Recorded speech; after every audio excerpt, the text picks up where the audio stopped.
try to play, but you're never gonna beat me. Look the other way, what I'm doing ain't easy. Bloody hands stained from the beat who deceive me. My hands break through the chain, go free me. Looking for change, looking for pain, pulling up.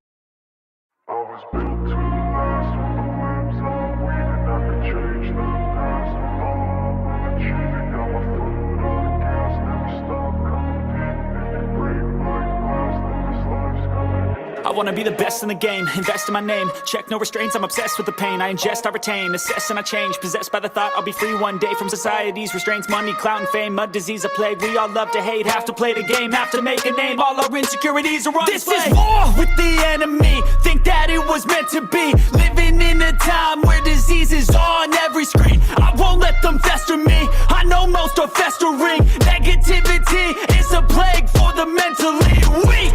No mercy, all I got is working. Never stop searching, never quench the thirsty. I'm toxic and psychotic, with this logic, you can't stop it. It's been chronic since I was a boy, so neurotic and chaotic. Built to last with the webs I'm weaving. I could change the past with all I'm achieving. Got my foot on gas, never stop competing. If you break like glass, then this life's gonna eat 'em. Make mistakes real fast, then you learn how to beat 'em. If you take off the cast, you can see all the healing. If the pain's in the past, move on from the grave and put your foot on the gas. No, never stop competing, yeah. I've been doing this, I'm on it. I just wanna be iconic. Sipping on a gin and tonic, got me going off when I'm on this topic, yeah. If I ever play, I want it. You know that I'm always honest. Stay away from those who are toxic. Keep them out your face, no way, you don't want them, yeah. Don't try to drain my energy. The enemy is everything. It's mentally, unhealthily, spreading like a rare disease. But I won't let it get to me. I don't need your therapy. I can leave a legacy of leading my intensity on. We can fight this. Freedom is priceless. French is like a virus.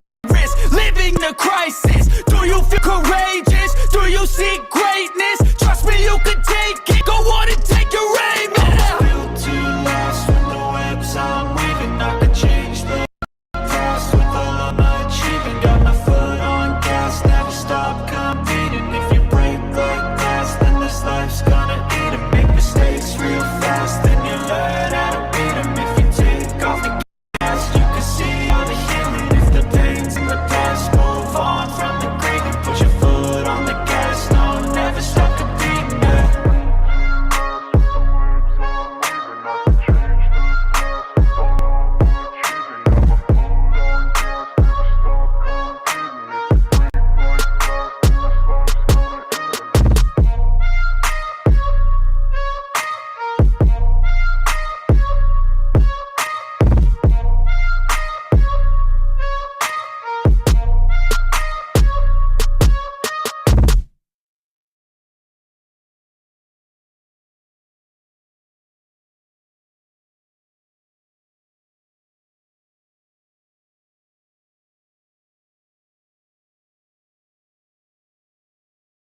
Oh, what a day.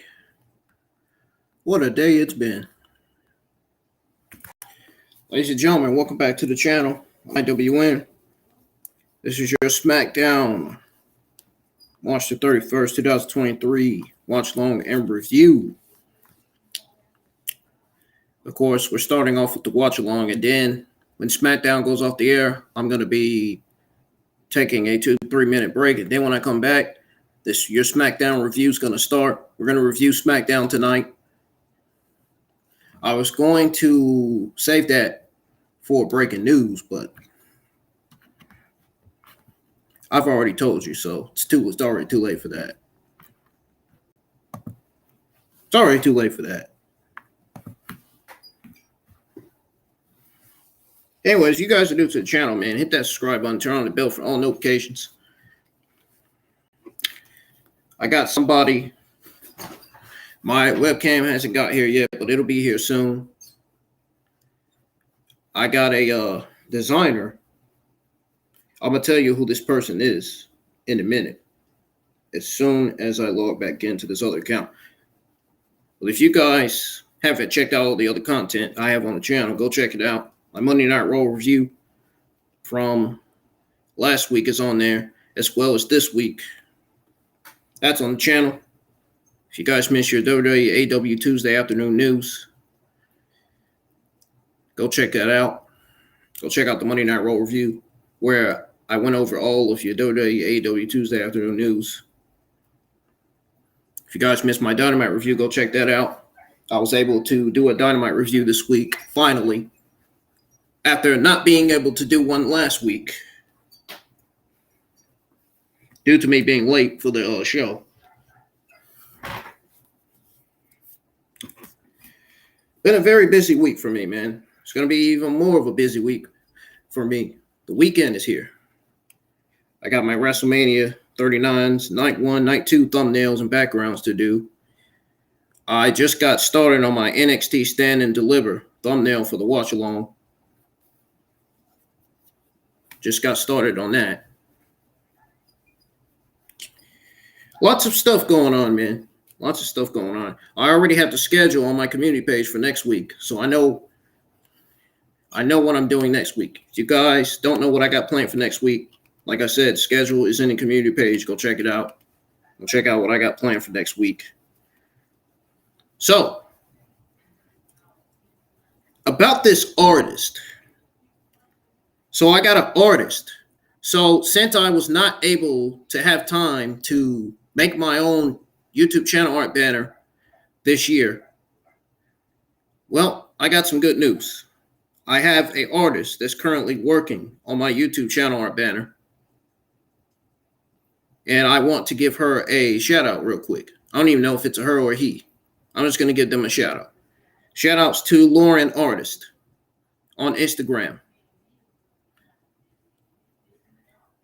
Lauren Artist.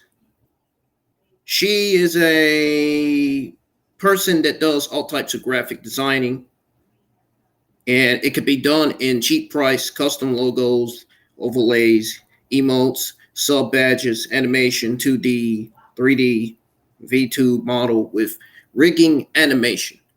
If you guys have a YouTube channel, to those of you that have a YouTube channel, if you need a new YouTube channel or banner or a new YouTube channel profile,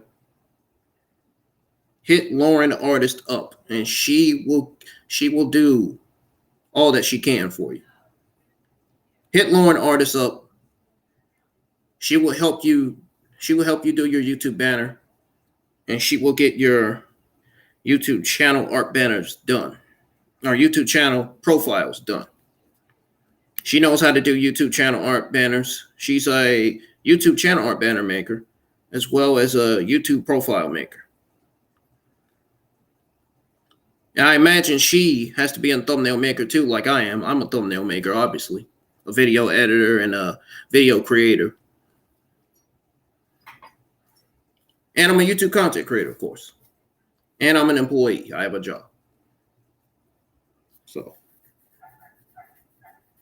SmackDown just went on commercial break. So, since that has went on commercial break, we're going to go over what all went down on SmackDown so far. And I'm going to give you guys my thoughts on what kicked off SmackDown exactly, which I'm going to tell you here in a minute. Subscribe to the channel if you guys are new, and make sure you have on your notifications. Make sure you hit the thumbs up on the stream. I still currently have 612 subscribers. All I need is 7 more subscribers, guys. Please, if we can get up to 620 subscribers, I may do something special on the channel. I don't know. I may have something special planned for you guys. So,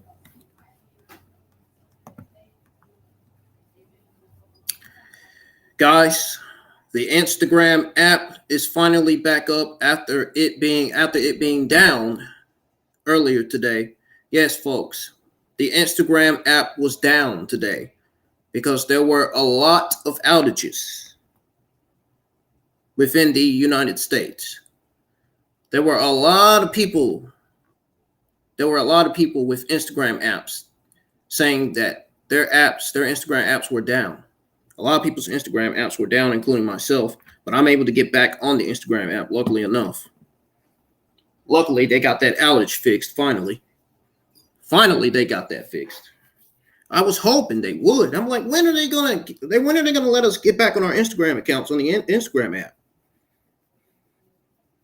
And I just want to thank Instagram for fixing the Instagram app. Jesus Christ, this app is so messed up. I still feel like some of the stuff needs to be fixed on this app. Really. I really do. I really do. No cap, though.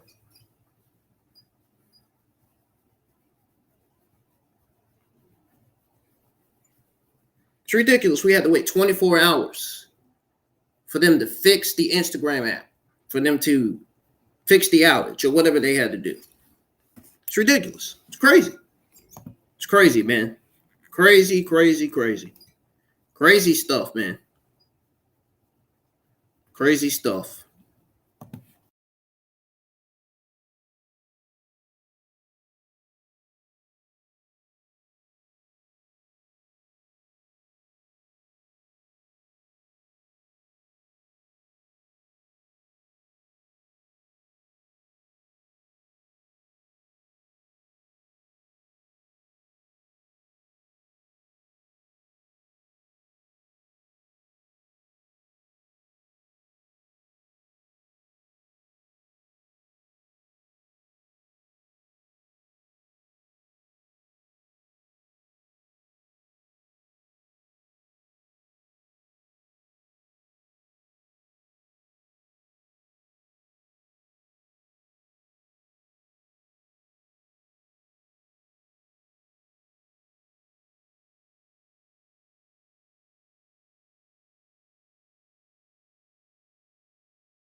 Ladies and gentlemen, I'm WN.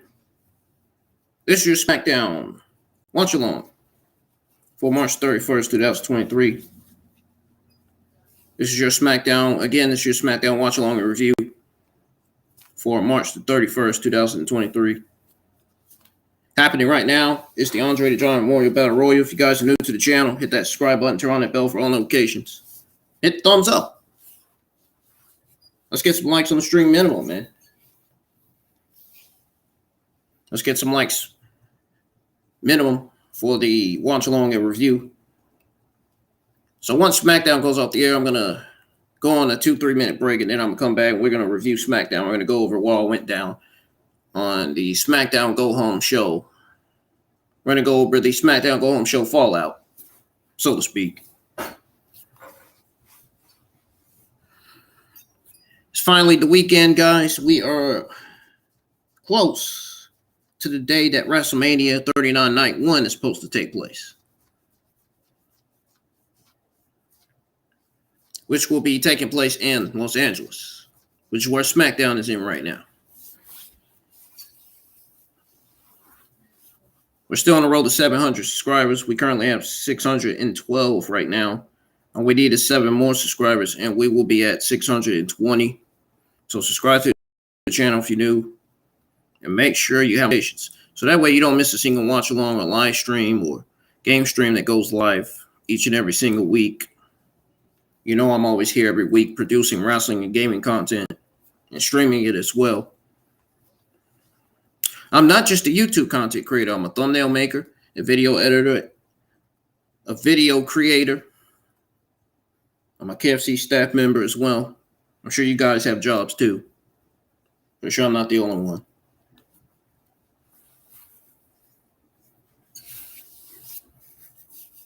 Weekend is starting out great already, man.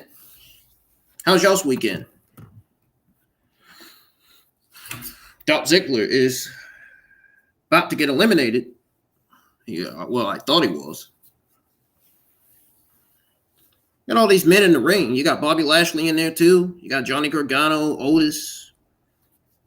Rick Boogs is picking up Otis, trying to get Otis out the ring, and Rick Boogs just threw Otis right out the ring. Now Otis is eliminated. My God, things are picking up fast. Elias just got eliminated by Luis Lotharios.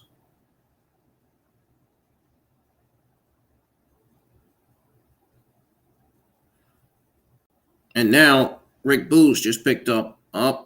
Angel Garza is eliminated. Now Humberto Carrillo is gone. Yep, sure enough, he's gone. Rick Boogs just threw Humberto Carrillo out the ring. So it's down to superstars like Bobby Lashley, Johnny Gargano, and much more. SmackDown just went on commercial break just now. Oh, by the way, make sure you guys go check out all the other content I have on the channel, man. Very, very important. Very important, man. If you guys missed the Monday Night Raw review for this week, go check it out. It is on the channel. If you guys missed my Dynamite review, go check that out and get that a thumbs up. If you guys missed my SmackDown review from last week, not this week, last week, go check that out as well, where I went over all of your WWE and AEW Saturday night news. We went over the news on Charlotte Flair, Bray Wyatt's WrestleMania match, possibly being up in the air. We went over news on MVP and why AAA worked with WWE during Dragon Lee's deal and all that. We went over all that. So go check that out.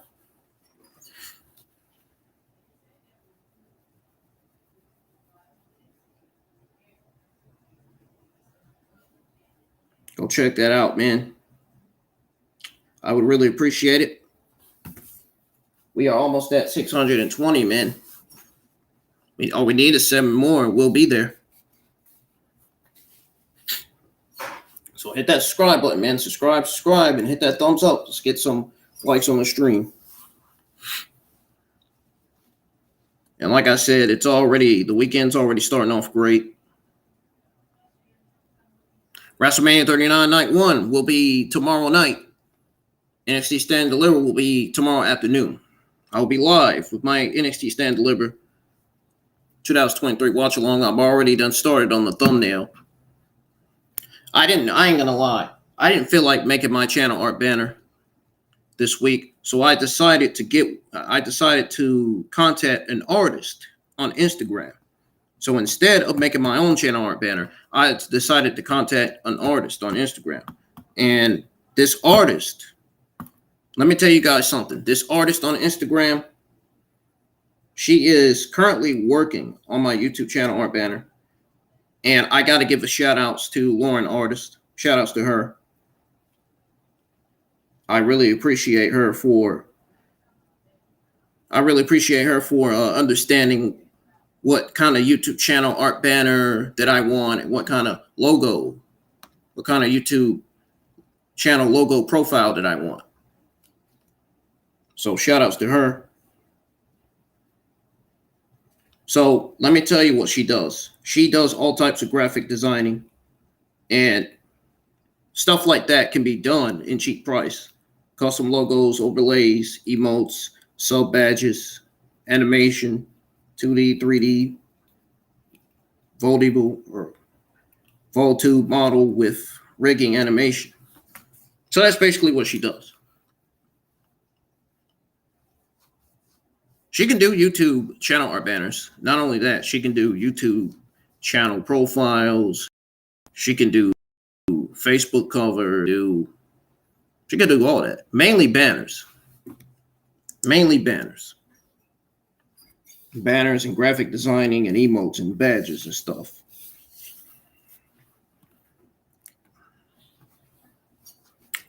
I'm hoping she comes back on and sees my message.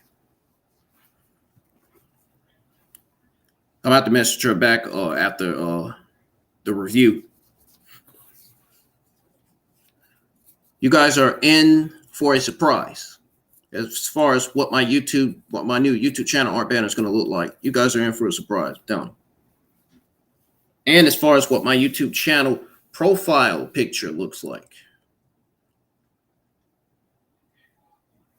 You guys are in for a surprise. I'm telling you right now. Let's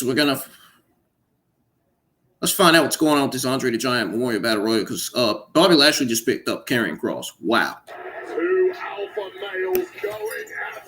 Two alpha males going at it. I said a few days ago we could be getting Lashley versus Kross for WrestleMania. I would love to, and I said to myself, I would love to see that match. I would love to see Bronson Reed versus Bobby Lashley.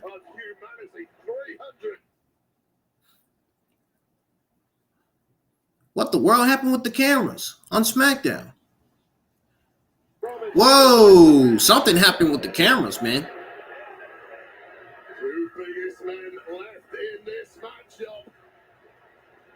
Something happened with the cameras. Reed and Strowman is facing off.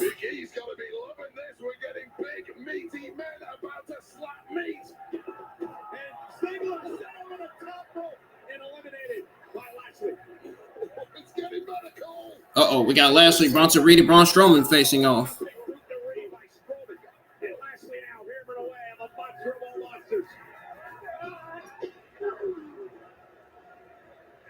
time you take a look at Bobby Lashley, he's taking control of this match but once again.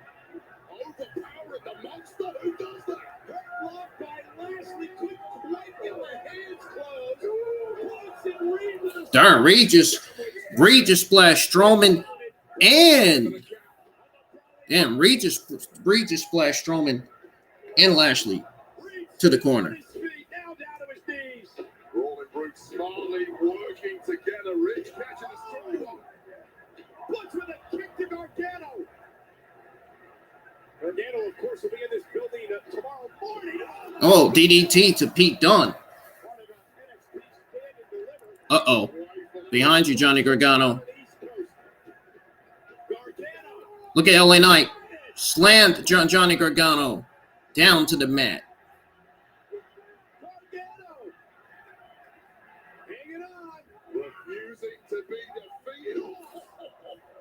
Saito suplex to LA Knight by Kross. A Hurricane Rana to Karrion Kross by Santos Escobar. Oh!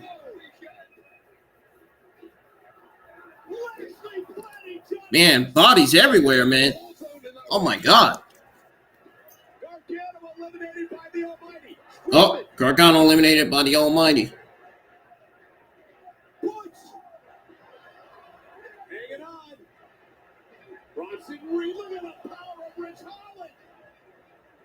Wow. Rich Holland tried to pick him up. That didn't work. That did not work out well.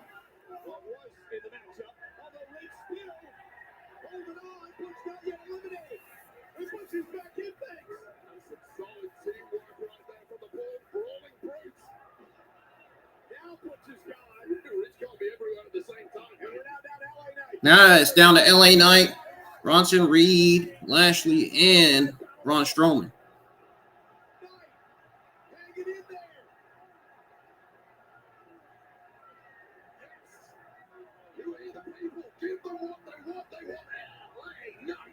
You're supposed to be a bias. You're a journalist. Well, when it comes to the megastar, he's my guy, Cole.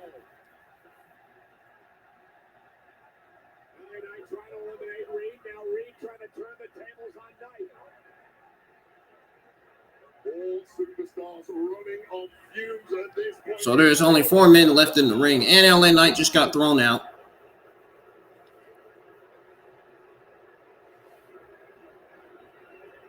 So now it's Bronson Reed, Bobby Lashley, and Braun Strowman in the ring now.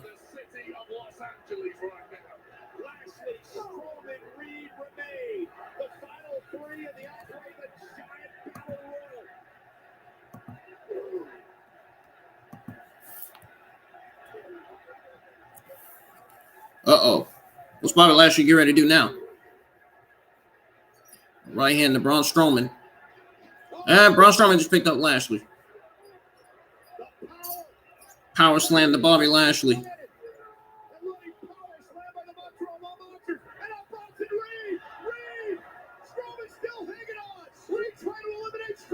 Strowman happens to be as nimble as he's ever been in his life.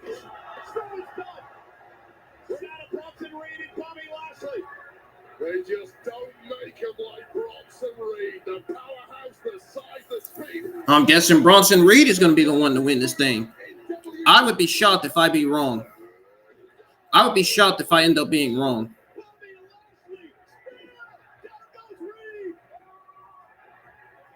I would be shocked if I end up being wrong.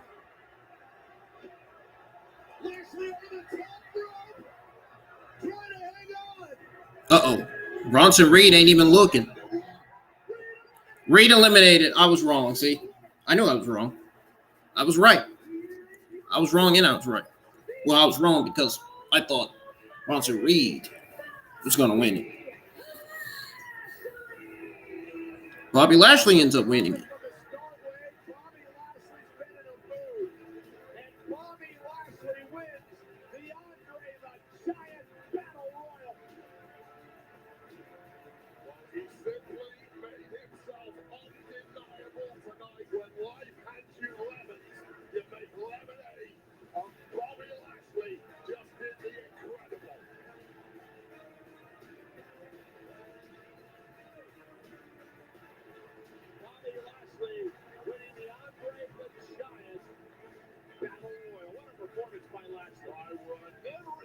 Wow, what a performance by Bobby Lashley, man.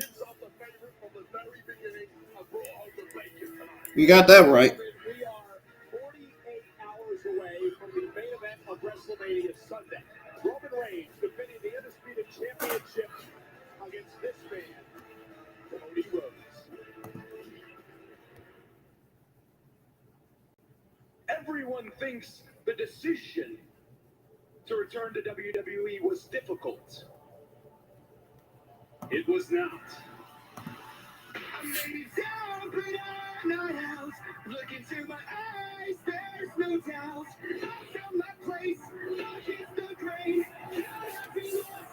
They're showing Cody Rhodes. They're showing a huge video package of Cody Rhodes. 15 years ago, every little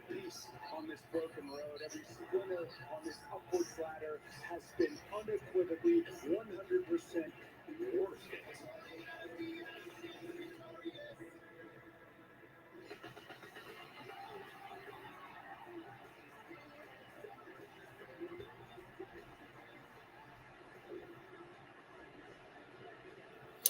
Like I said, guys, my YouTube channel art banner is currently being worked on by an artist. I decided to let an artist work on my YouTube channel art banner instead of making my own. But I'm gonna put the rest of the stuff on there by myself, though. I'm gonna put the rest on there. I'm gonna finish it by putting the rest. I'm gonna put all my favorite Dragon Ball Z, Dragon Ball Super, Naruto, Shippuden, and WWE, AEW characters and superstars on there.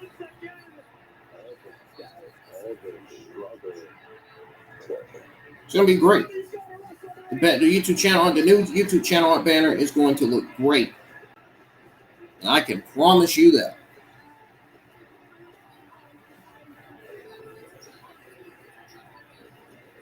It's not just a dream, this becomes a necessity. I have waited my whole life. I will wait no more. It's not just those who get the roads one, it's every single person who has followed. Woo! Look at it. Oh.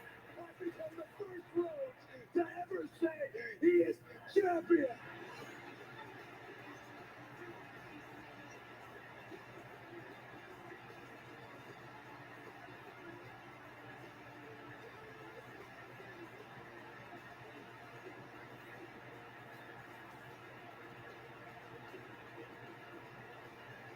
Yo. Tonight, it marks the most remarkable night for Roman Reigns at 943 days as undisputed champion. The question is, can Cody Rhodes make history? Can he end the run of Roman Reigns at WrestleMania Sunday in the main event? And for Cody Rhodes, as he sits and contemplates what awaits him over the next 2 days, he's trying to do something that his legendary father, the Hall of Famer, the late great Dusty Rhodes, was never able to accomplish. To hold the biggest prize in our business. And tonight, Cody Rhodes will go face to face. Cody Rhodes will go face to face with the tribal chief, Roman Reigns.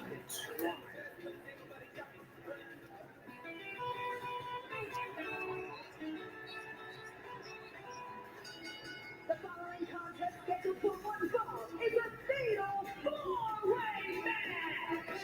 Introducing first, accompanied to the ring by Liv Morgan, Raquel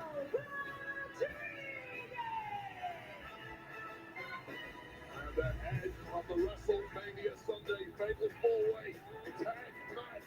4 women will compete in a single fatal four-way matchup representative of that match at WrestleMania, and that is next.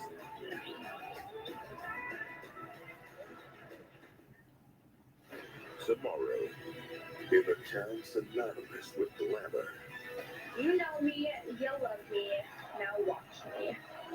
money, Watch me. no one does it like him, and power of the entertainment industry, You think I nominated before? Watch me. comes an event that can only be held during WrestleMania weekend. The superstars of NXT will stand and deliver. Well, Live. well, guys, I'm gonna go get a drink. I'll be right back. Don't go anywhere. I'm gonna grab a cold beverage real quick. Take a little break. Take my first break of the evening. I'll be back.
All right.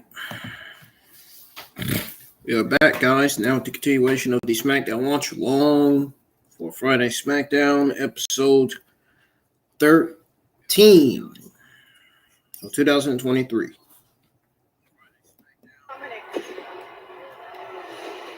Mom? Shut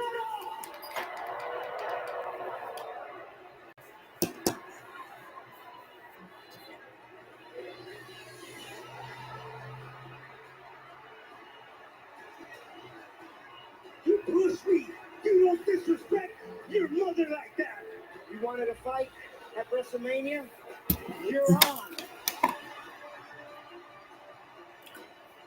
What kind of father hits his own son? My entire family is a disgrace, and the Mysterio name will be mine at WrestleMania! The most emotional weekend of Rey Mysterio's life awaits. 619! He's out! It's Dominic! Dom now teeing off on his hand. Gargano del Fantasma have arrived! The Mysterio name will be mine at WrestleMania! I've been asking for this for months. Finally, tomorrow night at WrestleMania Saturday, the dad Rey Mysterio's gonna give his son an ass whooping he deserves.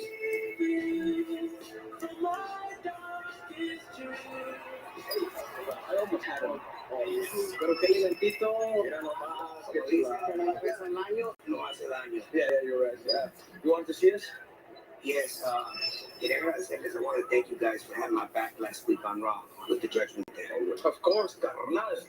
That's the least we can do for a man, una leyenda that we admire and respect. A Hall of Famer.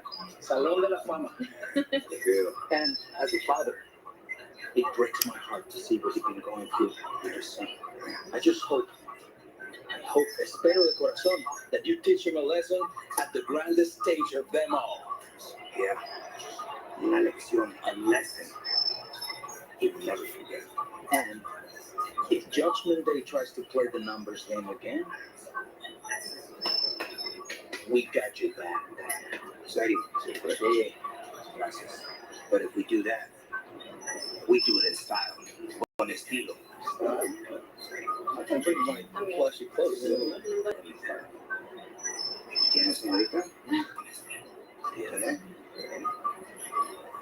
¿Tienes? That's yours, baby. ¿Podemos? Please, tell you. Por favor. No. ¿For real? ¿For real? ¿Neta? En serio, hasta la piel la tengo chiquita. It's official. We are the new.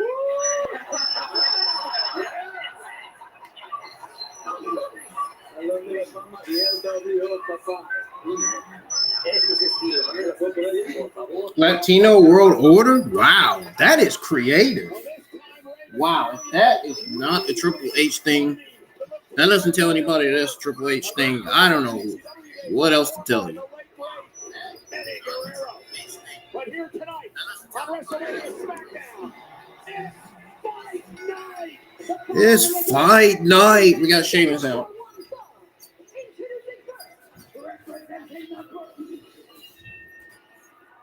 Dang. Drew McIntyre just had to ruin Sheamus' entrance.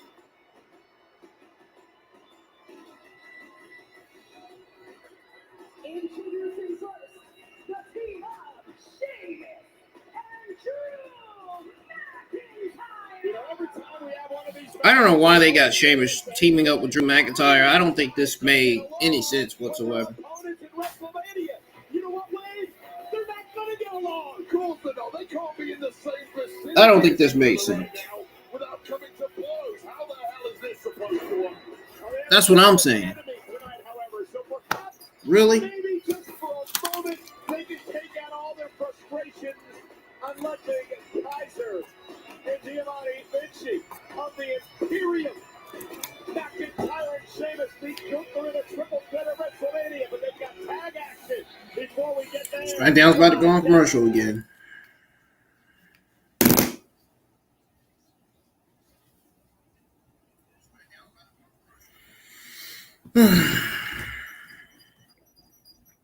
So,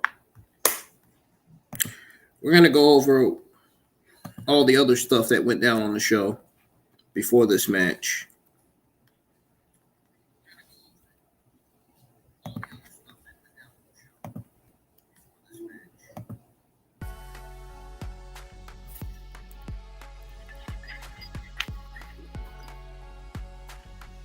See if I can find my note here.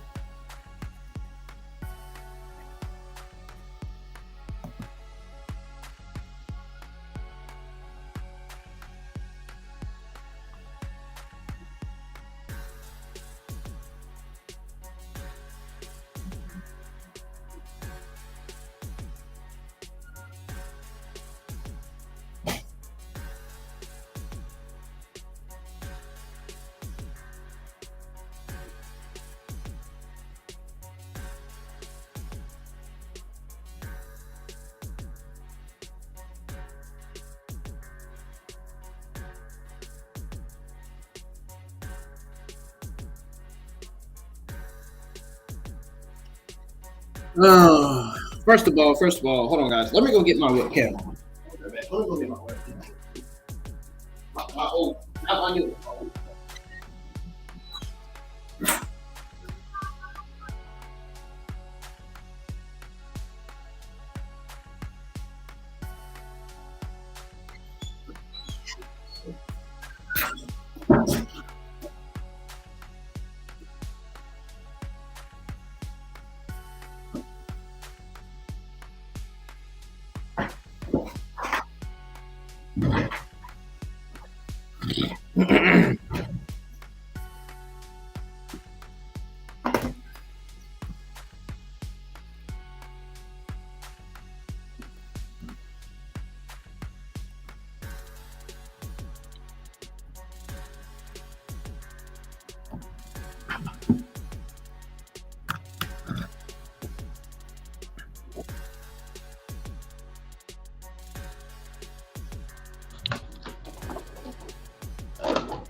All right.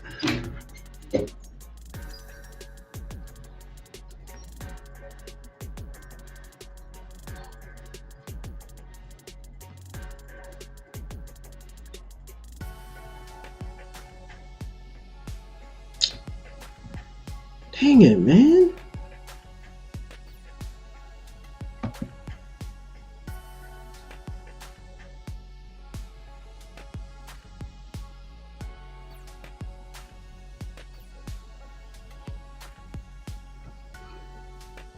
Come on, pull up. Got all day for this. Oh, shoot. Yeah, it's too late. SmackDown's back on. I can't go over what went down on SmackDown. It's too late, guys. SmackDown's back on. And by WWE 2K23. WWE. I already have WWE 2K23. I'm still currently working on the John Cena showcase.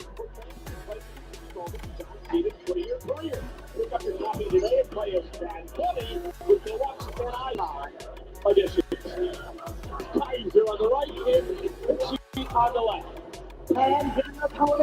We got Giovanni Vinci and Louis Kaiser making their way to the ring. When their marching orders are simple, take out Shayna and Drew tonight so that their third leader, the ring general, Gunther, the Intercontinental Champion, has an easier climb than the triple threat match on WrestleMania Sunday.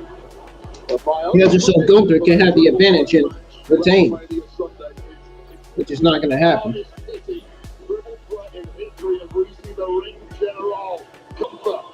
Watching over the troops as they hopefully, from his perspective, do a number on Drew and Sheamus this evening. Very proud champion, longest reigning Intercontinental Champion of this century.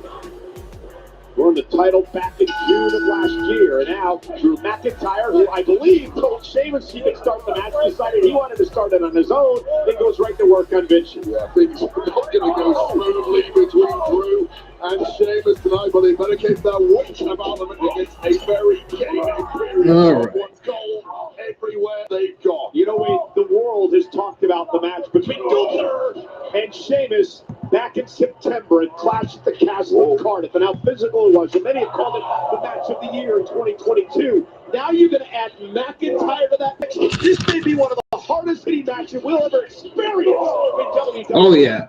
It's going to be great. You know it is. It's going to be a bunch of ice packs when the matchup is over. Conquering Gunther, though, a man who has been seemingly unstoppable for 9 months plus. Yeah, but this is the problem. There's no champion's advantage. WrestleMania Sunday, Wade. Oh, That was exactly why Gunther was so look at that elbow by Drew McIntyre to Marcel Barthel. Oh, lose all the time, which is Sheamus clotheslines Marcel Barthel for the top rope. Made the tag. Again, if Sheamus pinned or submitted McIntyre, he'd win the Intercontinental Championship. Gunther wouldn't even have to be involved in the decision. Well, Gunther losing the Intercontinental Championship after such an epic and historic reign would be a massive travesty, but it might be the only way you could prize that championship away from the big Austrian. You know, Sheamus has never held the Intercontinental Championship. It's the one blemish on his record. It's the only thing I personally got over Sheamus. He's won everything but that. It's my one bragging right at the club. I'm hoping he stays that way. And 10 beats in the Cameron now in front of over 16,000 in Los Angeles tonight. Meanwhile, that man McIntyre once won the Intercontinental Championship when he was 24 years old. Back in the Chosen One days, Drew did not look too impressed, but Sheamus, I think, was headed for a bro kick there. McIntyre did admit, however, that it was too early when he won the title the first time around.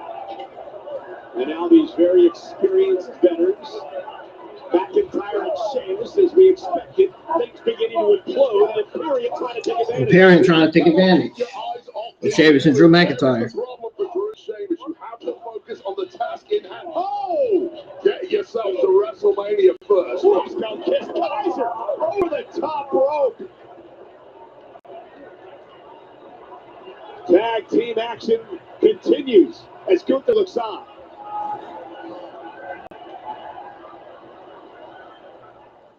I'm going to pull over and stretch my legs.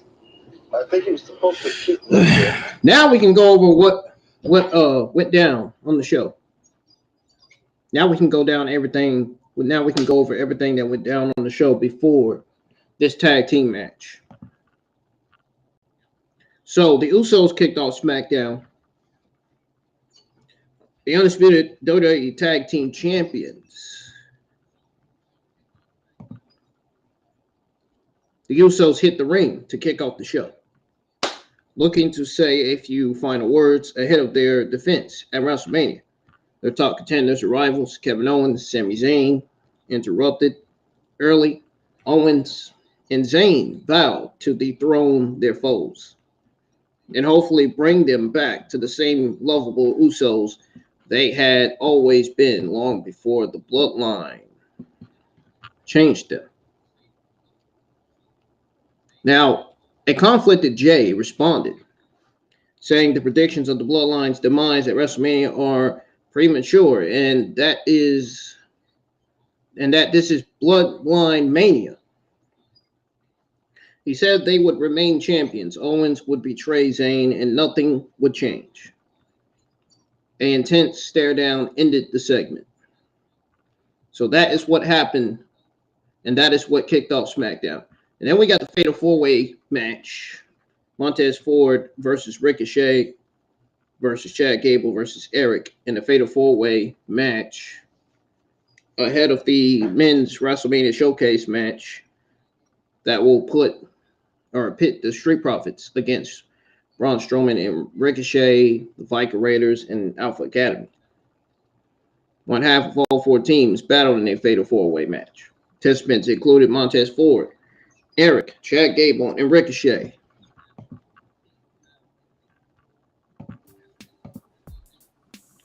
A high-energy, non-stop contest saw all four men show off their skill sets before Ricochet delivered a picture perfect 450 splash to Gable for the victory.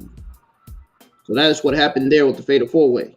And now we move on and go over the Andre the Giant Memorial Battle Royal. So I'm going to explain to you guys who the participants were in this Andre the Giant Memorial Battle Royal. You got Johnny Gargano, Xavier Woods, LA Knight, Bobby Lashley, Karrion Kross, Baron Corbin, Bronson Reed, Madcap Moss, Santos Escobar, Dexter Lumis, Butch, Rich Holland, Dolph Ziggler, Mustafa Ali, Rick Boogs, Elias, Cruz del Toro, Joaquin Wild, Mace, Miswa, Carl Anderson, Luke Gallows, Shelton Benjamin, Cedric Alexander, Angel, Humberto, Shanti Diodones, Top Dollar, Braun Strowman, Otis, Ivar, and Angelo Dawkins. The Andre the Giant Memorial Battle Royal is traditionally home to these superstars without a prominent match on the WrestleMania card, and this year's incarnation was no different. While some storyline threads were sparkled throughout. So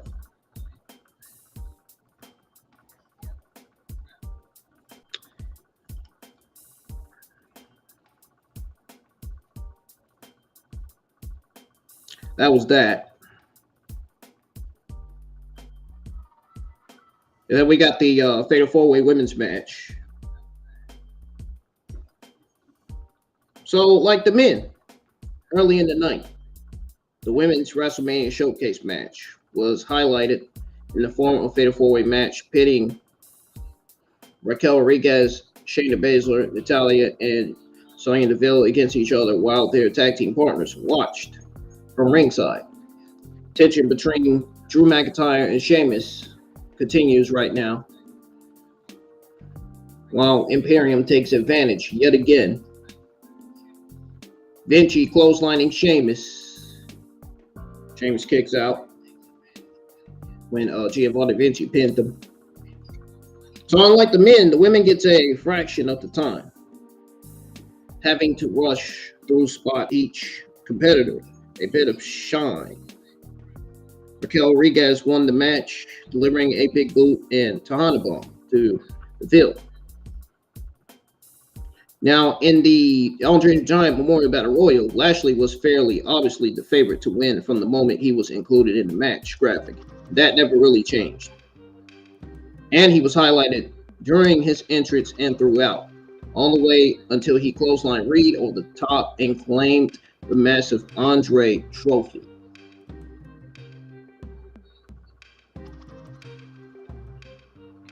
Drew McIntyre and Sheamus has beat Giovanni Vinci and Louis Kaiser.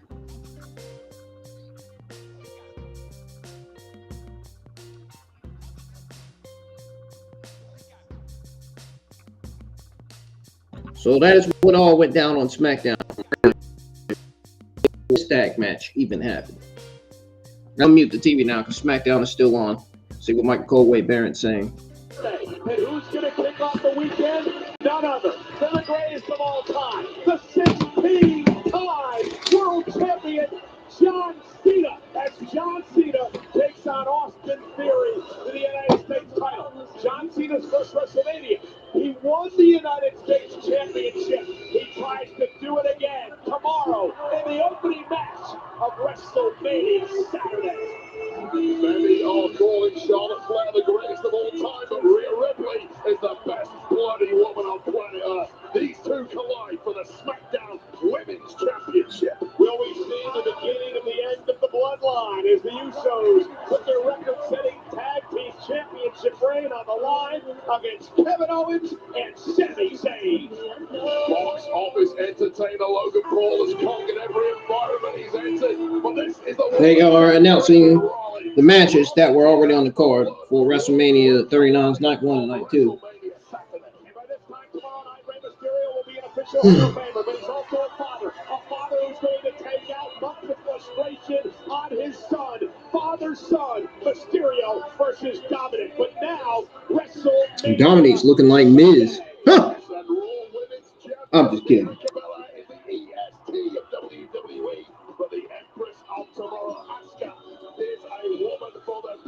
I'm just playing.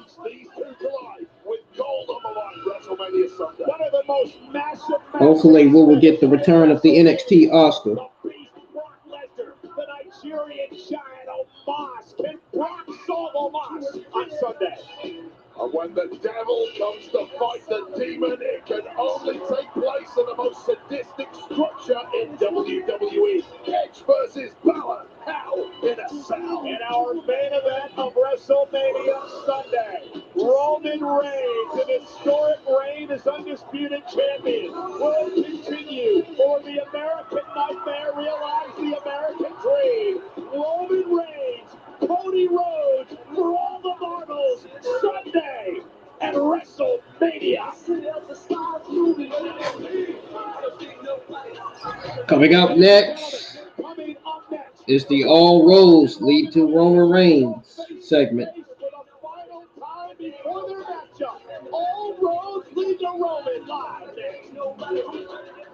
Oh man, that's gonna be awesome. All right, guys, we're gonna go on my last break of the evening.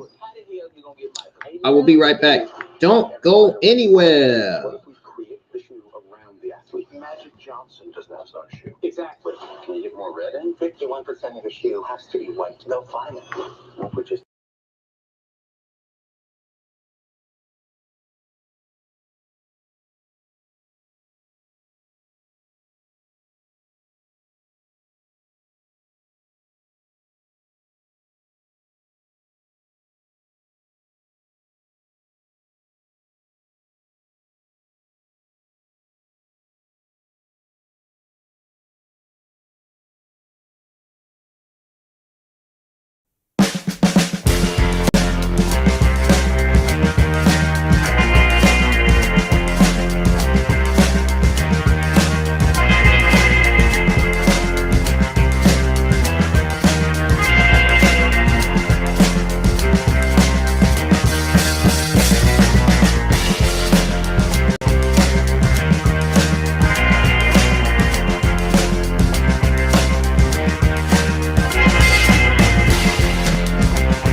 Ladies and gentlemen, I'm back now at the continuation of your SmackDown watch along for SmackDown episode 13, where we have Cody Rhodes in the ring right now. We got the Cody Rhodes Roman Reigns segment in our main event of SmackDown tonight. Hollywood. But it didn't work out for Cody Rhodes, and he went back home with his tail between his legs. We got Cody Rhodes in the ring right now. Now he's back in Hollywood. 2 decades later, looking to live that dream. He's getting ready to cut a promo. He's looking at the arena. And he's smiling now, too.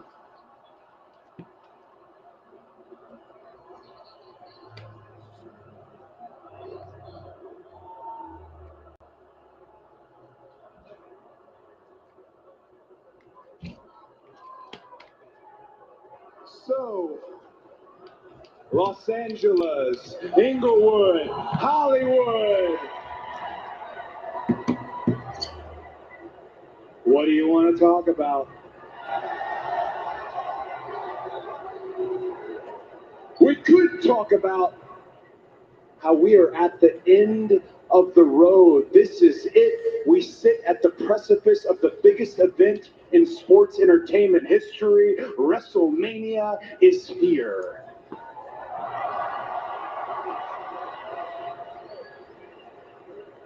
And on this ride, all of you have set shotgun with me, so you've seen all my cards are on the table. No ace left in the hole.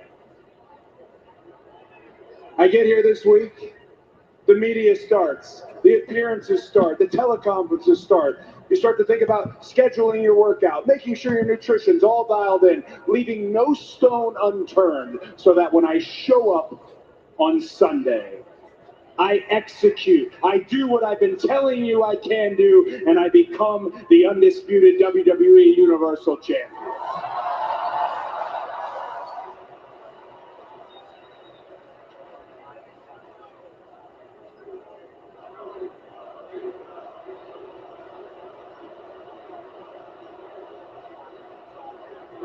So when it comes to Sunday, the actual day of WrestleMania for myself, as an athlete, as a man, I can tell you, I am the most prepared I have ever been.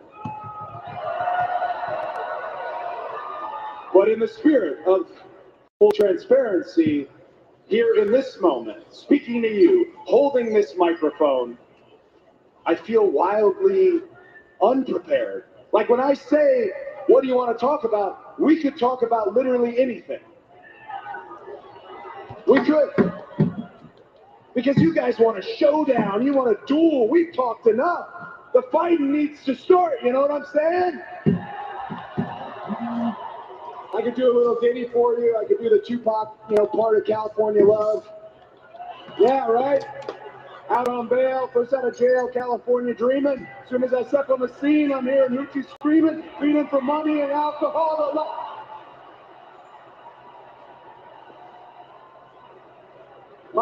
It might be a hair too adult for Fox. So I'll just end it there. You guys can look it up. I could talk about gratitude. How damn grateful I am that you welcome me back. Not only you welcome me back, you let my audience come with me. Thank you guys so much. You allowed me to be me, to be emotional, and here I am, I'm projecting perfection.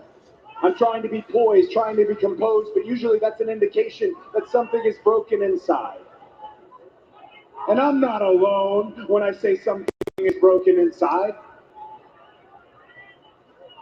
Maybe the only medicine for me is Sunday defeating Roman Reigns.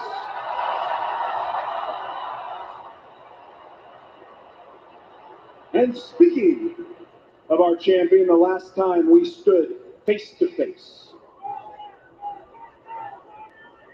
he laid the titles down in front of me, told me I couldn't even be the guy in my own company, which is odd because Roman Reigns is an 11-year, tens of millions of dollars investment on the behalf of WWE, telling you that he's the guy, and it only started paying off in year 8.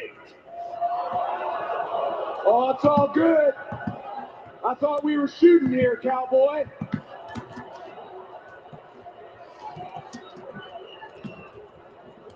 There's something else that Roman Reigns likes to say. This one stuck with me. He said, everybody thinks that they're the guy until they meet the guy.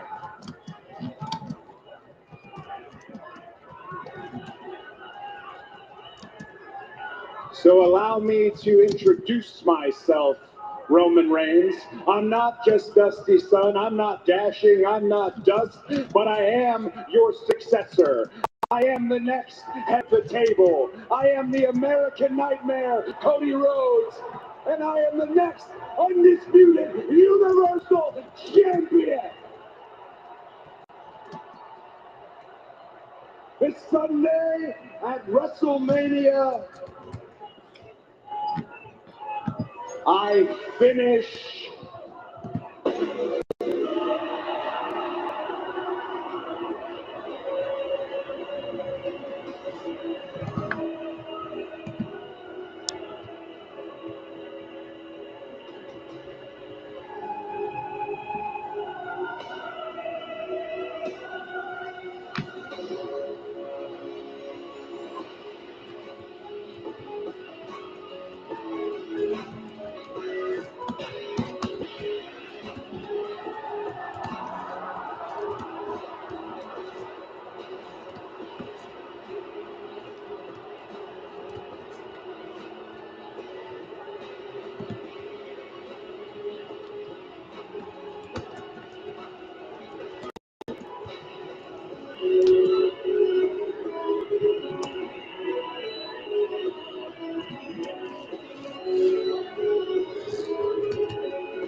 Quiet now.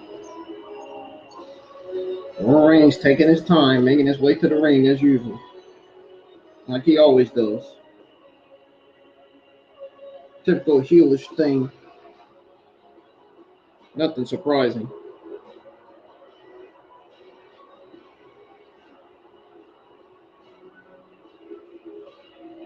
There he is.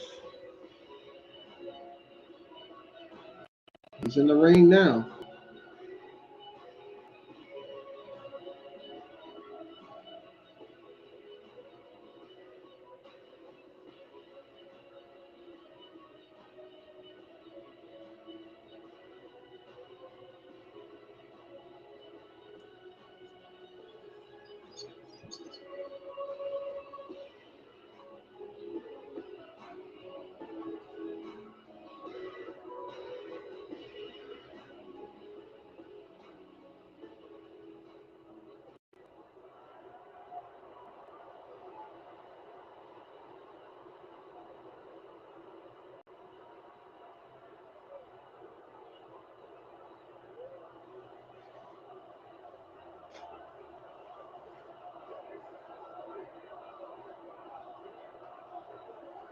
The Cody chants are erupting in the arena.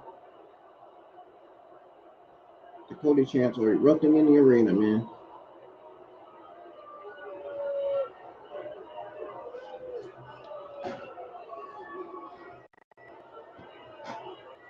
Los Angeles.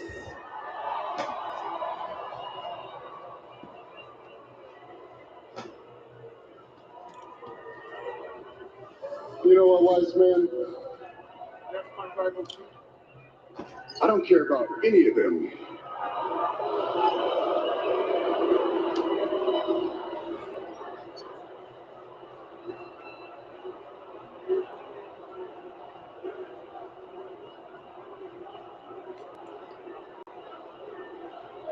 You see, it's not their turn. It's yours. Cody Rhodes.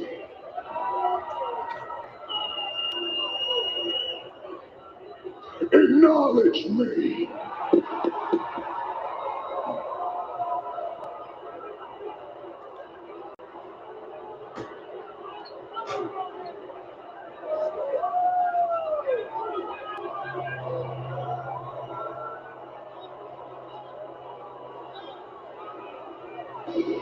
There is nothing left to be said. Will Cody finish the story? Will Roman continue his reign? That's WrestleMania Sunday. But WrestleMania Saturday begins tomorrow. The Hall of Fame is next.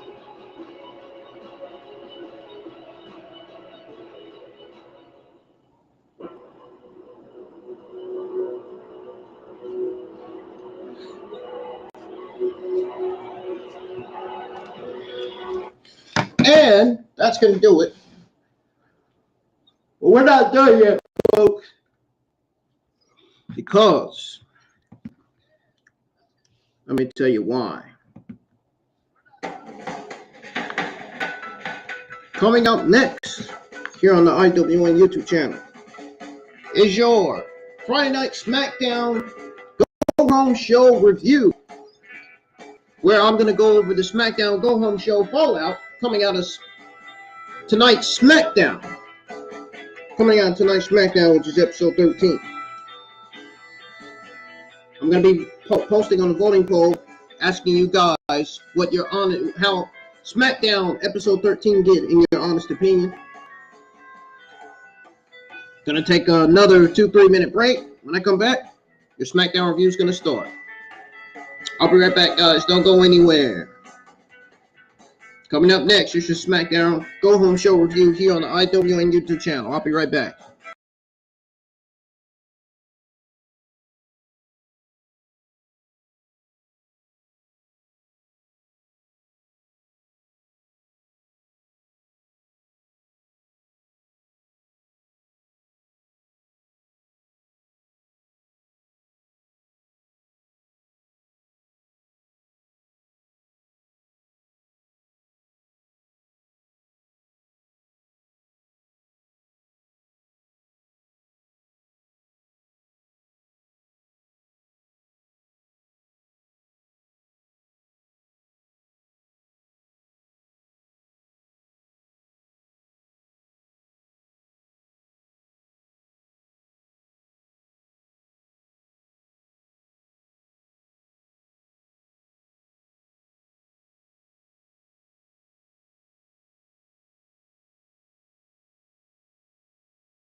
Ladies and gentlemen, welcome back to the IWN YouTube channel. Once again, I am back from break.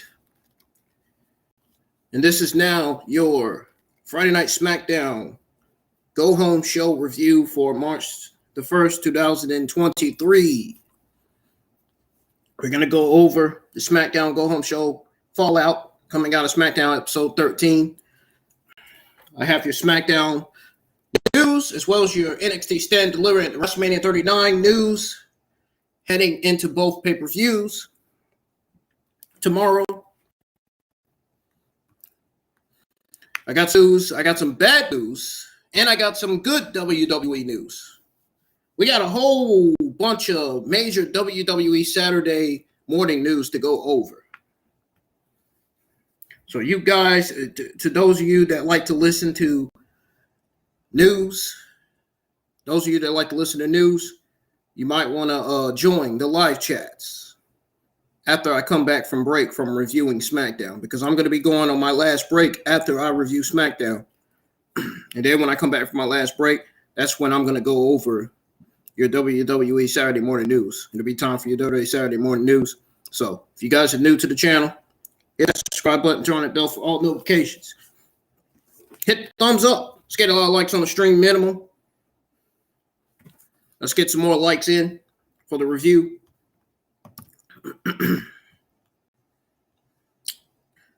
Friday Night SmackDown was shockingly, once again, a pretty good show.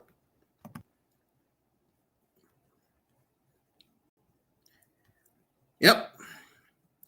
Friday Night SmackDown was a pretty good show. Sorta. It was a pretty good show, and it felt mid at the same time. Good and mid at the same time for this week's episode of SmackDown Go Home Show going into NXT Stellar and WrestleMania 39. So I'm going with both good and mid. I want to say overall SmackDown felt very, very mid, but that's not really the word I'm looking for. That's not really the word I'm looking for, the best way to describe it. I mean, I really enjoyed this show. I mean, it didn't feel boring, by any means necessary. It didn't really feel boring to me. It just felt like a regular episode of SmackDown. It felt like last week's episode of SmackDown, to be honest. I'm being honest to God truth, guys. It felt like last week's SmackDown. It really did. I ain't gonna lie to you. But subscribe to the channel if you guys are new. I'm still currently at 612.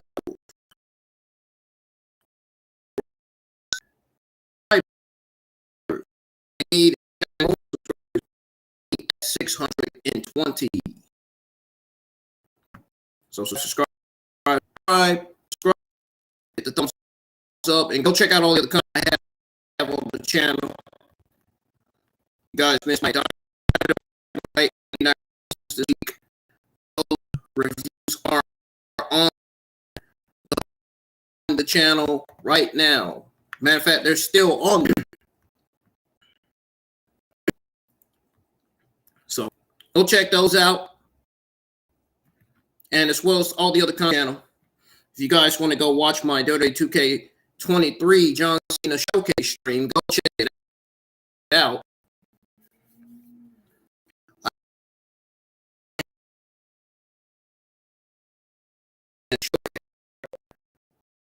I went up against Undertaker. That wouldn't.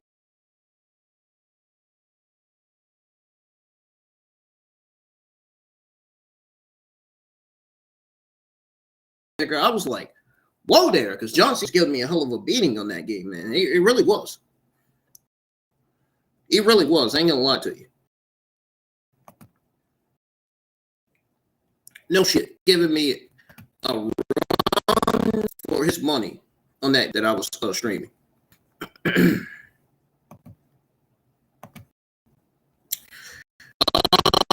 overall WWE 2K23 game is really good. It's enjoyable. It's not graphics on the game. I do. And I love how they added most of the NXT talent that are on the NXT rosters now to the game. Like Nita Lyons, Roxanne Perez, and Braun Breaker. Speaking of NXT Stand Liberty tomorrow. It'll be coming on at 1 o'clock p.m. I think the kickoff, the NXT Stand Deliver kickoff show will be at 12 o'clock.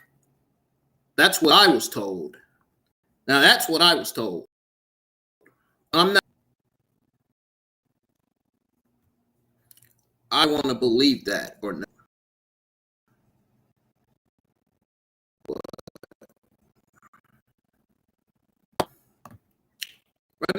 We're going to go ahead and begin the SmackDown review. So, to those of you that's watching, subscribe to my channel as a wrestling fan that's watching the Hall of Fame. Let me know how the Hall of Fame is doing right now. Let me know who's being inducted because I'm not even watching it. I'm here reviewing, giving you guys a SmackDown review. So, let me know what's going to keep me up to date. Appreciate it. And we're going to go ahead and get started here. Friday Night SmackDown kicked off with the Usos. It kicked off with a Sami Zayn, Kevin Owens Uso segment. So, the announced float Roman confrontation later in the show, as well as the Andre the Giant Warrior Battle Royal. Usos made their entrance in the arena. Jimmy said tonight was the last SmackDown until the biggest tag team title match of all time on the grandest stage of them all.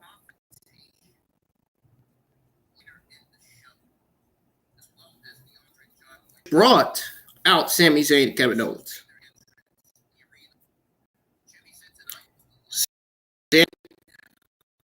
Said they would put an end to this once and for all.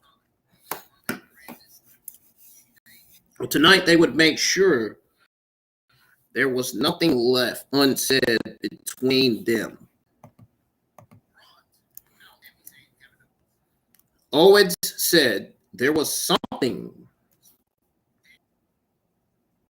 Excuse me for the audio, guys, if it's skipping. I don't have my new webcam yet. I had to use my old one. The one that's got the shortage in it. But anyways, as I was saying, Owens said there was something he wanted them to know.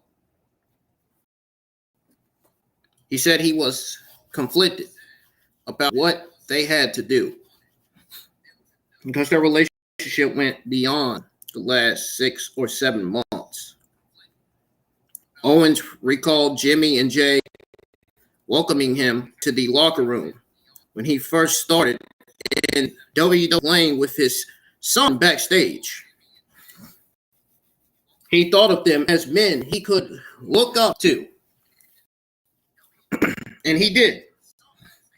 Until they started doing of their cousin. Owens continued and said there was him that didn't want to do what he needed to do. Excuse me. There's another part of him that can't wait.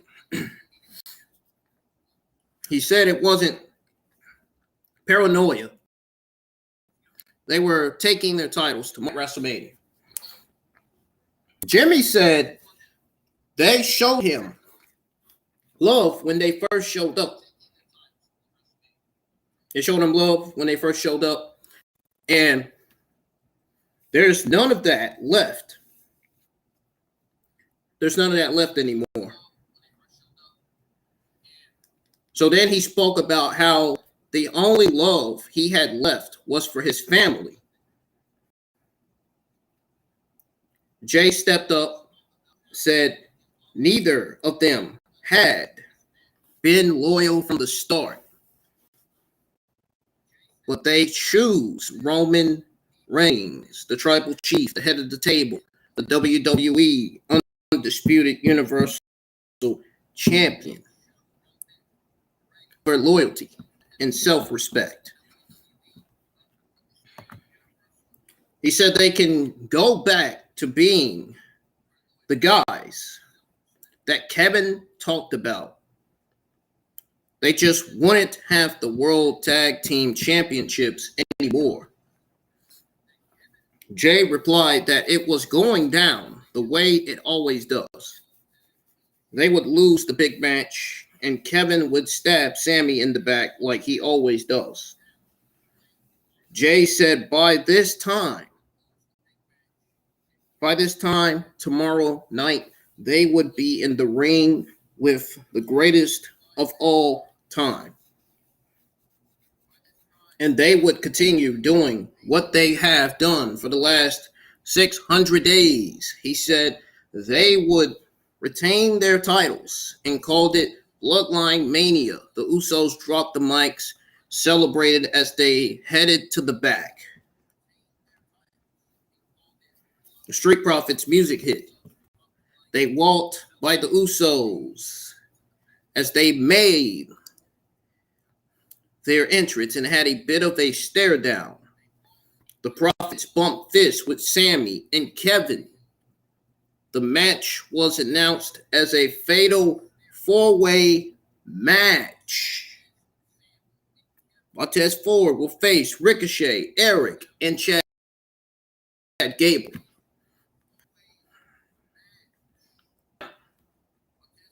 As far as that Kevin Owens, Sami Zayn, Uso segment goes, that was a very, very, very strong segment to start the show.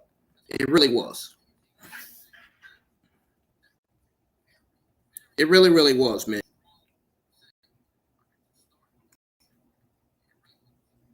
The stare down between the Usos and the Street Profits was a nice touch. Very, very nice touch, given their rich history as opponents.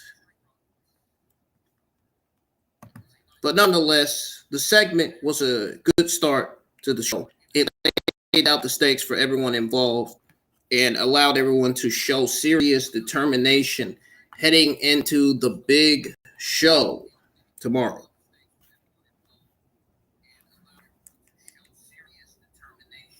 Ricochet finished his entrance as he got to the ring. Eric and Chad Gable were already in the ring. Ivar, Braun Strowman, Angelo Dawkins, and Otis were at ringside. We got Montez Ford versus Eric versus Chad Gable versus Ricochet. That was the first match that started off SmackDown. Not the segment, the match. The segment that started off SmackDown was the Sami Zayn, Kevin Owens, Uso segment. Some early taunting and showboating from Chad Gable. And I just want to apologize for the audio skipping again. My older brother is still working on shifting that webcam. I'll be glad when I do get that new webcam in, so this audio can stop doing what it's doing, because I can't stand that. And I hope it doesn't do the same thing when I plug it in. It's probably something inside this laptop that's making it do that. I mean, what it is. And I really don't understand what it is. I don't. I generally don't. Anyways, as I was saying, getting kind of cold in here. Well, we saw some showboating from Chad Gable, who was quickly dumped from the ring. Eric tangled with both Ricochet and Ford, quickly sent to the floor himself. For the Ricochet attempted to dive to ringside, but Gable and Eric caught them and threw them overhead for suplexes. Gable and Eric formed an alliance, took control of the match. Gable and Eric formed an alliance, took control of the match, and then once Ford and Ricochet were down, Eric landed a cheap shot on Gable. He came back with a crossbody from the top rope, or from the top, actually. Everybody ended up down in the ring after Eric landed a suplex on Ford. Gable landed an overhead suplex on Ricochet. Ford got to his feet, landed a cross on Eric, followed by a kick to Ricochet.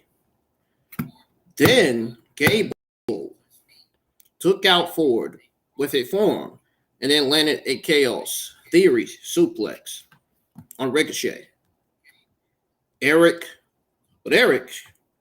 broke up the fall. Chaos broke out. Ford landed a top rope frog splash on Gable, but couldn't make a cover. It then landed a huge shooting star press and got the win.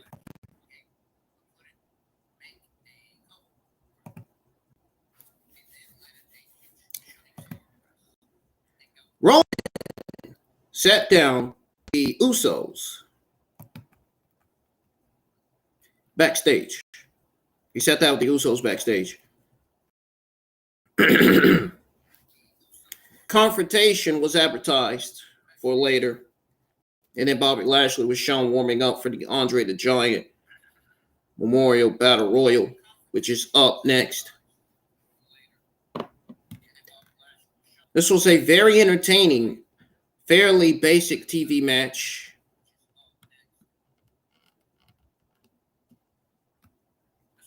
Very, very, very good TV match, man. That's one of the reasons why I say SmackDown was a good show.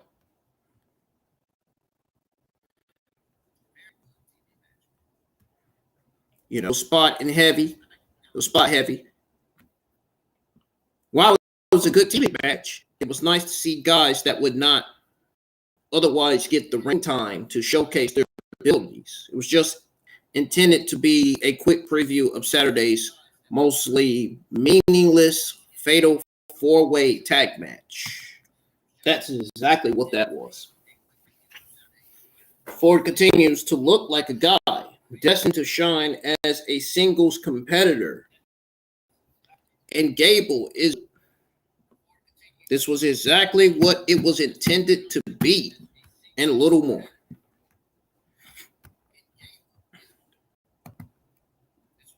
Gable is great, man. He really is. I wouldn't be surprised. I would not be surprised if Gable ends up becoming either Intercontinental or United States champion in years to come.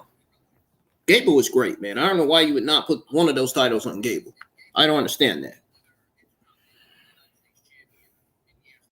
Anyways, we got the 2023 Andre the Giant Memorial Battle Royal.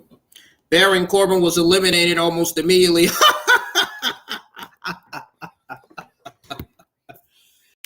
You love to see it, man. You love to see it. Baron Corbin gets eliminated like the complete joke that he is. Well, his gimmick is a complete joke. I don't know if he's a complete joke, but his gimmick is. I mean, he's great in the ring. They just need to change his gimmick. They need to give his Lone Wolf gimmick back. That's it. That's the only thing. Baron Corbin is great. They should give his gimmick back.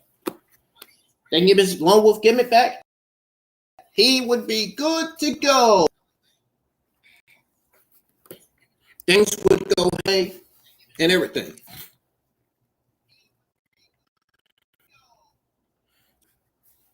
And you know what? He sold the frustration on the floor arguing with the referees.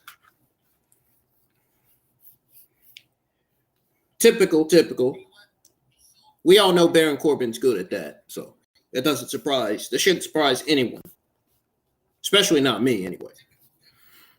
The announce team said there are 32 men in the ring, and the match is impossible to keep track of. Wild and Top Dollar were quickly eliminated by Bobby Lashley. People were paired off as best they can be. Otis tried to bond with the Maximum Male Models. They tried to eliminate him. He tossed Mace over the top. Gargano eliminated Mensua. And Carl Anderson were both eliminated by Otis. Man, way to waste fucking Luke Gallows and Carl Anderson on TV, WWE. My goodness. Way to waste them on TV again. Ugh. God, I feel bad for the OC, man. Ever since AJ Styles has been out with injury, man, Luke Gallows and Carl Anderson, they have been used like complete losers. That is bad. Things are not going well for the OC, man. I would not be surprised if Luke Gallows and Carl Anderson leaves WWE again. Rick Boogs gives Elias an assist and tossed Otis out to the floor. But the Los Lotharios got Humberto and Angel went up from behind and sent Elias to the floor. Boogs got revenge, eliminating both Humberto and Angel. The match returned with Madcap Moss eliminating Dexter Lumis. Xavier Woods was then tossed by Karrion Kross. Mustafa Ali and Ziggler battled on the apron, with neither men being able to eliminate the other. LA Knight approached and knocked off the apron. Kross snuck up behind Knight and applied the cross jacket submission. Bobby Lashley interrupted and brawled with Karrion Kross. Neither man was able to get an elimination. Bronson Reed eliminated Madcap Moss and then had a stare down with Braun Strowman. Bobby Lashley cut the distance between them by tossing out Ziggler, and then the three big men traded huge, heavy shots. Reed sandwiched both of them, both Braun Strowman and Bobby Lashley, in the corner with a splash. The Brawling Brutes quickly teamed up to take him down. Butch traded offense with Gargano. Something I never thought I would see.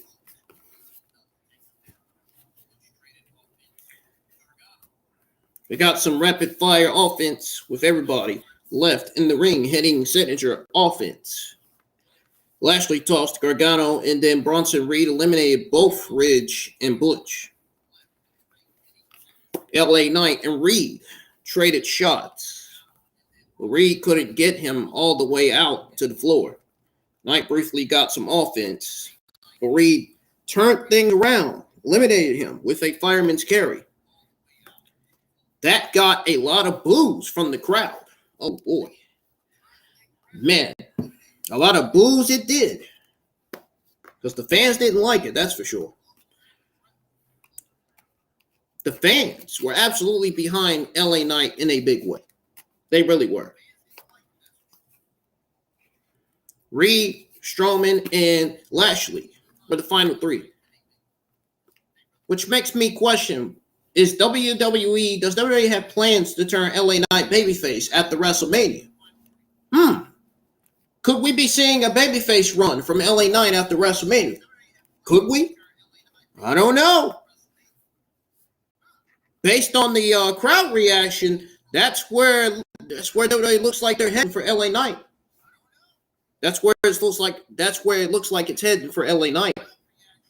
LA Knight looks like he's heading for a babyface turn. I mean, just by the way the crowd cheered for LA Knight, man. It made it seem like they're teasing a babyface turn for LA Knight. That's what it seemed like to me. I don't know. I'm just guessing, man. That's just me. That's just the way I feel about it. That's just what I think. That's my opinion.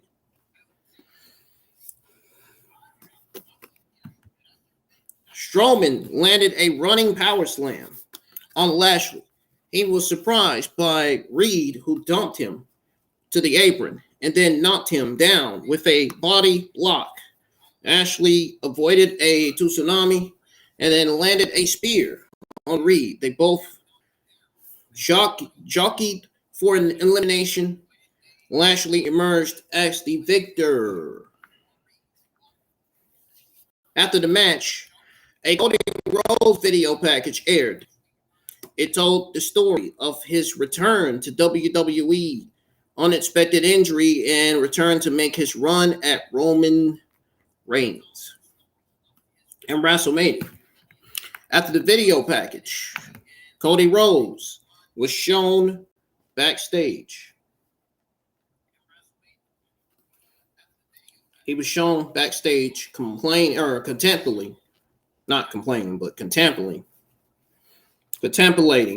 life among a sea of shipping crates.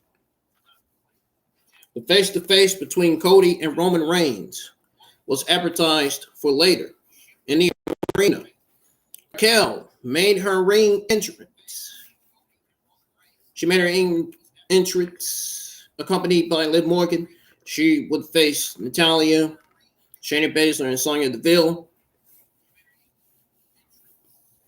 The Andre the Giant Memorial Battle Royal was not bad. It was really, really fun. Very fun. You know, they got quite a few people, some moments throughout to land some signature offense. Lashley got the win as expected. You know, I don't mind. I mean, he really got hosed with the Bray Wyatt situation, though. That was a complete BS right there. After all, Bobby Lashley versus Bray Wyatt was a Vince McMahon decision, just like Omos versus Brock Lesnar, a Vince McMahon decision, just like Becky Lynch and Lita winning the WWE Women's Tag Team Champions, Vince McMahon decision. Austin Theory versus John Cena for the United States Championship, a Vince McMahon decision. A Vince McMahon move. That's exactly what that was.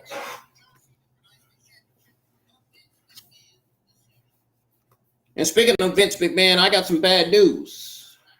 Some bad news. You guys are going to be shocked about the news I have, about the breaking news I have on Vince McMahon. You're not going to believe it. Some of you are going to be shocked and some of you are not. I'm not shocked. I'm not going to be. But I am absolutely enraged already just by seeing that news. I saw the news right before I went live with the review. I was not happy when I saw it. You guys are going to be in for a unexpected sad surprise. It's not good news at all. It's not good news for the Vince McMahon haters. It's not good for everybody that knows how shitty Vince's creative writing is.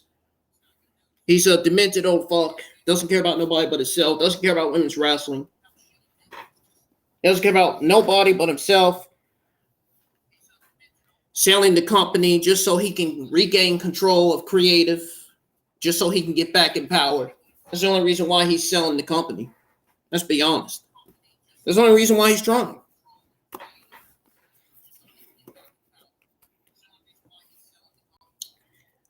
But this Andre the Giant Memorial Battle Royal was great. It was something. Ronda Rousey, Shayna Baszler competed their entrance as the show returned from break. As with the men's match earlier, all the seconds were at ringside. In this case, Liv Morgan, Ronda Rousey. Chelsea Green and Shotzi. And I almost couldn't say Chelsea Green's name right. We got Raquel Rodriguez versus Natalya versus Shayna Baszler versus Sonya Deville.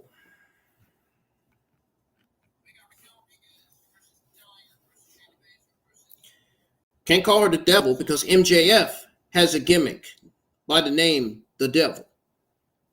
Anyways, both Baszler and Deville were sent to ringside early on. Rodriguez and Natalya squared off, and Natalya went for a roll-up. Deville intervened, gave Natalya a facebuster. After a few seconds, Natalya turned things around and had Deville in a sharpshooter. Baszler entered and broke it up. Raquel recovered, picked up Natalya, and Baszler seamlessly. She picked up Natalya and Baszler seamlessly, and Deville cut in and gave her a chop block. Deville sent Raquel shoulder first into the post, then climbed to the second rope. She jumped into a Tejana bomb from Rodriguez, who covered and got the win. That was pretty much it.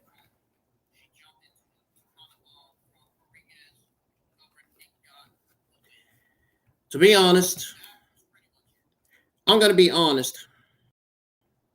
This match did absolutely nothing to create even a modicum of interest in the showcase match, which is unfortunately because there is a considerable amount of talent involved. Sadly, the match and Sunday's bout are reflective of the lack of attention and detail that has gone into the women's division beyond the championship pictures. And to be honest, not much is happening for the women. No. Unfortunately, that's been par for the course lately. You know what I mean? And it's safe to say that WWE, it is time for WWE to start putting some serious effort into revolutionizing the division on both shows at the WrestleMania. Because the divisions on both shows absolutely suck. They are absolute dog shit. The women's rosters on Raw. It is not because of the women's wrestlers. It's not their fault. It's Vince and Bruce's fault. It's Vince and Bruce are the reasons why the women's divisions are sucking right now.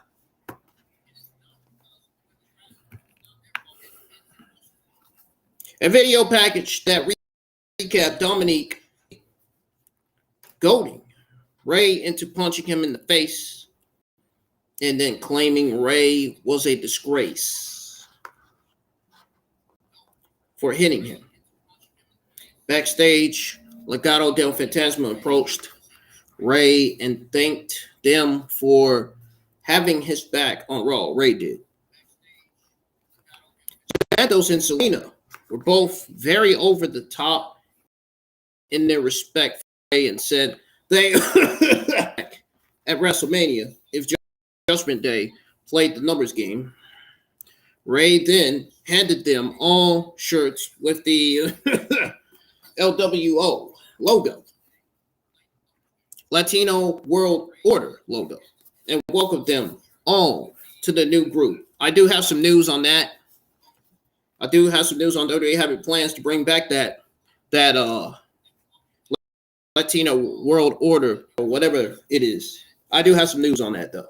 It's not crap, but it sounds like a good creative idea, man, to bring that back. Likes me, to be honest. But I do have some news on that, which will be later on. Later on is when I'll go over it.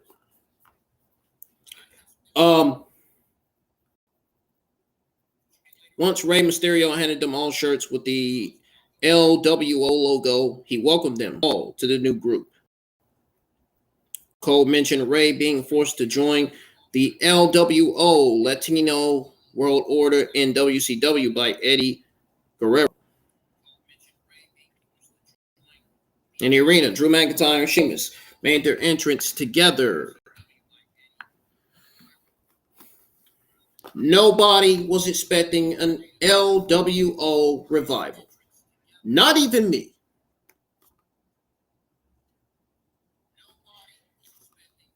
Now, don't take me the wrong way when I say this, but I'm pretty sure some of you guys believe this when I'm going to tell you this. What I'm about to tell you, some of you guys are going to believe it. Some of you are not. And that's okay if you don't. I suspect to believe 100% that this will absolutely end up being Dominique pulling a swerve on Rey Mysterio and stealing the group from Rey Mysterio. That's what I think. That's the way I think. That's the way I look at it. That's just me. Let me know what you guys think. We got Drew McIntyre and Sheamus versus Louis Kaiser and Giovanni Vinci. Sheamus and Drew McIntyre argued immediately about who was going to start the match. McIntyre ended up opening the match against Vinci and landed some hard chops.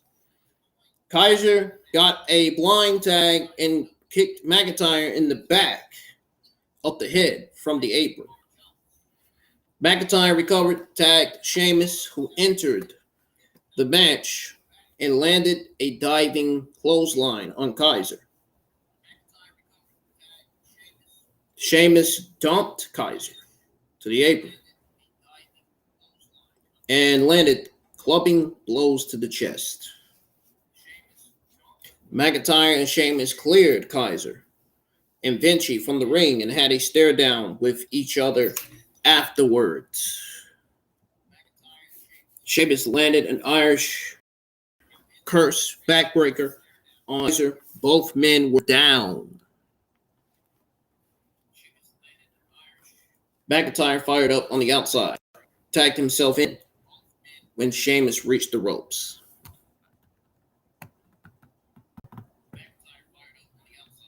McIntyre landed 2 belly-to-belly throws on Vinci. And then a neck breaker on Kaiser. He then set up for a Claymore. But Sheamus stepped onto the apron, tagged himself into the match. They had a confrontation. Vinci sent them crashing into one another. He then landed a big lariat on Sheamus for a close near fall. Sheamus fired back with a rising knee and then signaled for the bro kick and landed it on Vinci. Kaiser tried to intervene, but McIntyre took him out with the Claymore. Sheamus covered Vinci for the win, and that was pretty much it.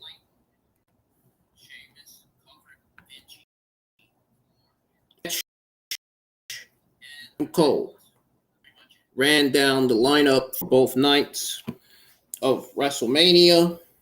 The final face-to-face between Roman Reigns and Cody Rhodes came up next. The tag team match was an absolutely enjoyable match that further established the love-hate relationship between McIntyre and Sheamus. I ain't gonna lie, it was great.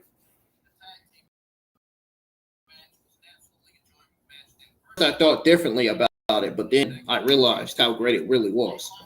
The Intercontinental Triple Threat match is going to be a fucking real ass kicking match. It's going to be a banger at the banger match. It's going to be a hard hitting match. It's going to be a clash for the fucking ages. I cannot wait to see this match at WrestleMania.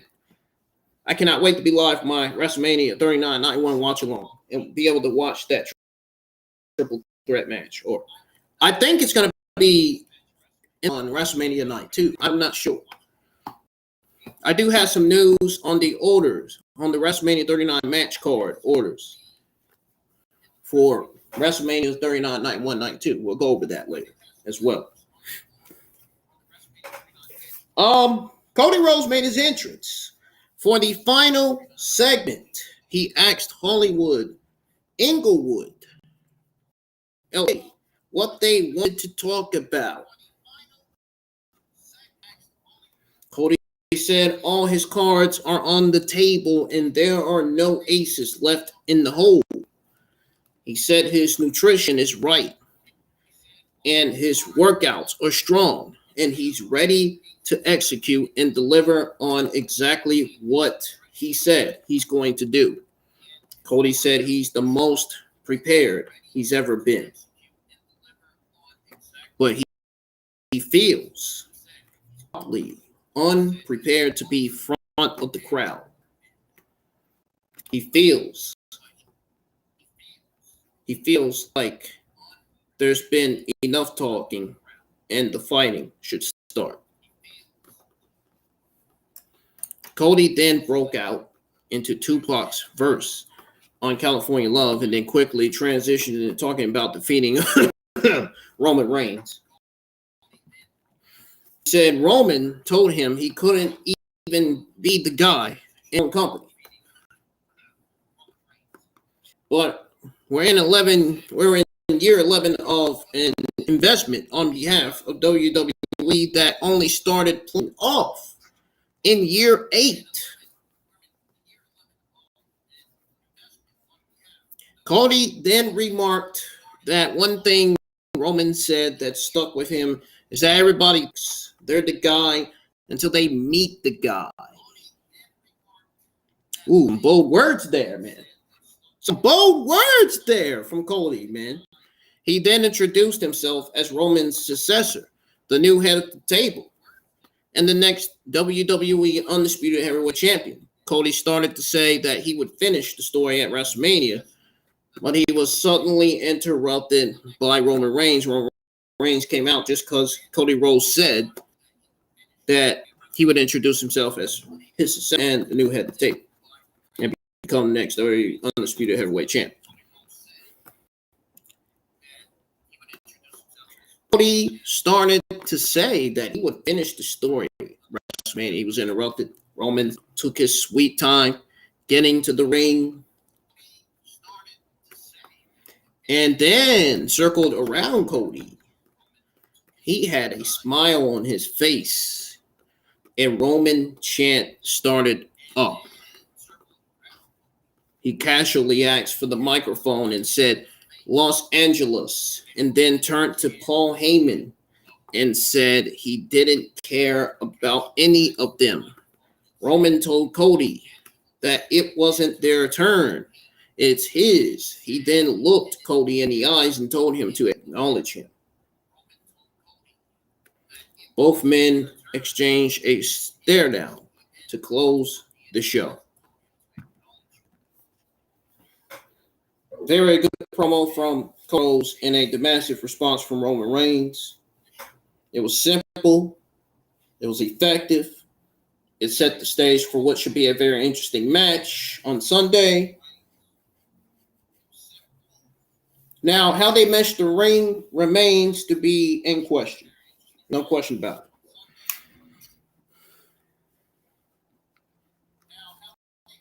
I do give them credit for the effort to keep them from physically interacting before their match, though.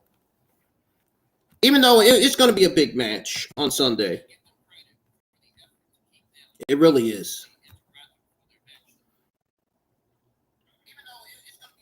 Then again, at the same time, like most of the night's show, it also felt like a segment without much to say or offer up in terms of final hype. Because everything he wanted to accomplish, they already had. Rhodes breaking down into California Love automatically enhances the grade of this one.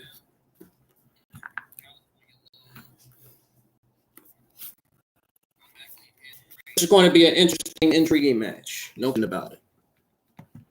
No question about it, man. Wow. Man, what a show SmackDown was tonight.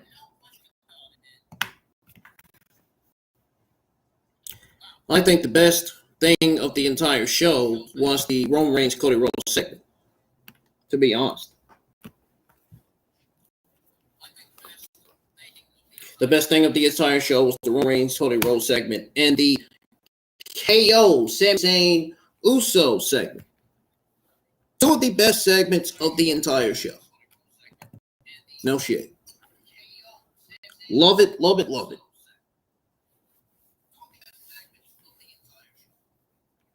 I love how the show had excitement and feel to it as well. The crowd was excited. The crowd did well. Show did well. It felt like an actual normal episode of SmackDown.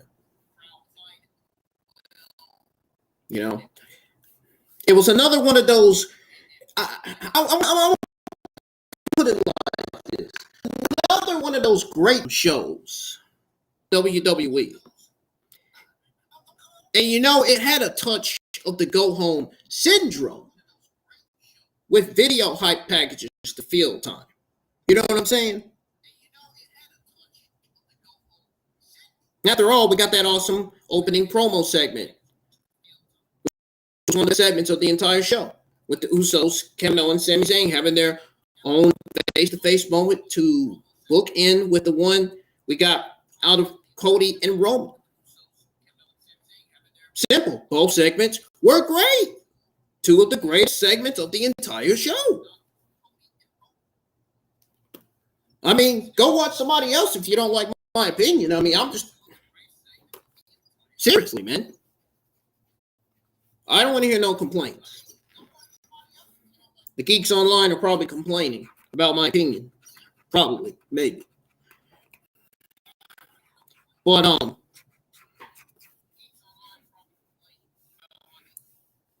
the reason why the segment was great was because we got great reference back to the early days for Usos, Kevin and Sami to show this is personal, you know, not just for Sami and the bloodline, but even for Kevin.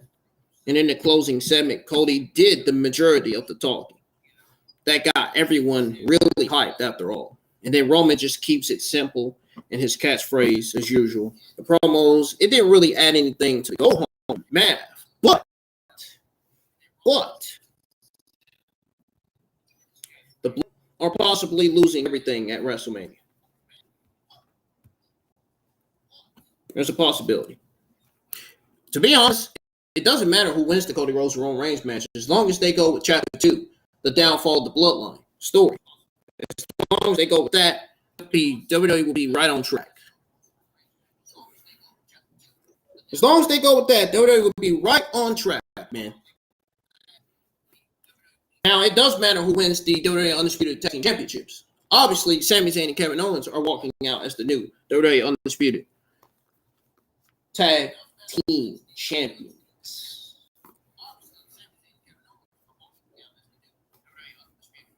You know, great parallels tonight coming out of the Fatal 4-Way matches as well. The women's was shorter. There was some great showing from Raquel, dominating and winning it for her team. Still betting on Shayna and Ronda Rousey winning the tag match. The men's was wild, chaotic in a good way, fitting there in LA because Ricochet and Ford are fast and furious. Two of the best high flyers that WWE has right now. The 1-2 air attack, giving Ricochet the win. That was great. You know, sometimes you're just not sure about the chances of a meshed together team of Braun and Ricochet. You know what I'm saying? After all, the fans do love both guys. So I guess to some people, to some journalists, and to some podcasters, they look at it as a big moment. I don't know, but I don't know if I look at it as a big moment. I mean, they're a paired up tag team. They're not really an actual tag team. I mean, I'm just throwing it out there. They're really not. If they were, they would be wearing the same attire, the same tights. Well, their haircuts, they both have haircuts. But they're both not the same size either. Neither of that. They don't have matching gear. They're not the same size. They don't have team chemistry. None of that.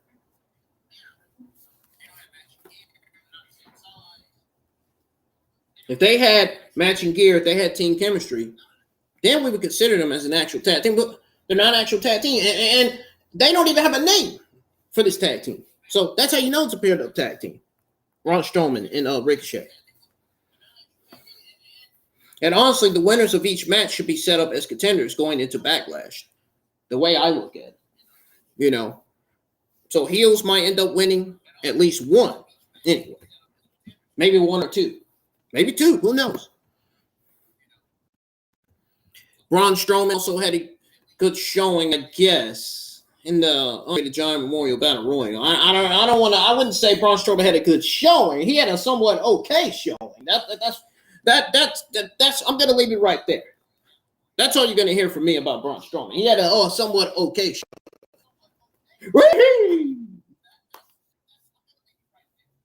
Yeah, he had that showing. That's the kind of showing he had. Anyways, they made it just a little obvious who was winning. Everyone outside of Lashley and Strowman got their own interests. So it was going to be one of them. And with Lashley not doing anything for WrestleMania anymore, with Bray Wyatt out on injury, it makes sense. You know, they would give him this. Bray Wyatt, let's be honest. For the love of God, let's be honest. And let's take injury out the context, because Bray Wyatt is not out with an injury. They claim that Bray Wyatt is out with an illness, which is not true. I don't believe that. Let's be honest. I still, to this day, don't believe that for a solitary second, that he's out with an illness. The reason why out is because of Vince McMahon. Bray Wyatt is out because of Vince McMahon. Vince McMahon is the reason why Bray Wyatt is out. They had no plans for Bray Wyatt, and they canceled the Wyatt Six faction. Oh, I wonder who was behind that. Vince McMahon. Oh, man. Vince McMahon, you're a fucking comedian, bro. Canceling the Wyatt Six faction ideas, bro. You gotta be a fucking comedian to be doing that. I mean, really. I mean, at this point, them canceling the Wyatt Six idea, you might as well say this shit sucks, because it does. Why would they do that? Why would they do that? All because Vince doesn't want to see shit like that when he's there. Let me tell you something. If Vince McMahon wasn't there, they wouldn't be canceling the idea of having a Wyatt Six faction on television. Now, would they? No. If Vince wasn't there, Charlotte wouldn't be there. Now, would she? How I find it very suspect that when Vince is back, all of a sudden Charlotte's back on TV. When Vince was stepped down as chairman, Charlotte Flair was never on TV. Did you guys notice that too? Man, that's very suspect right there. Very suspect.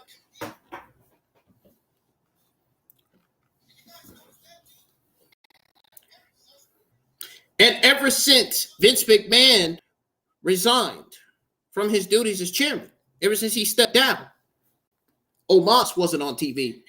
And now, since Vince is back, now Omos is on TV. Here's why he's on TV, because of Vince. The reason why Charlotte Flair and Omos are on TV is because of Vince McMahon. What if I tell you the reason why Hit Row's on TV because of Vince McMahon, but I think they're on TV because of Triple H? Hit Row. Hit Row's no more. Hit Row's no more, man. Get them out. They're no more.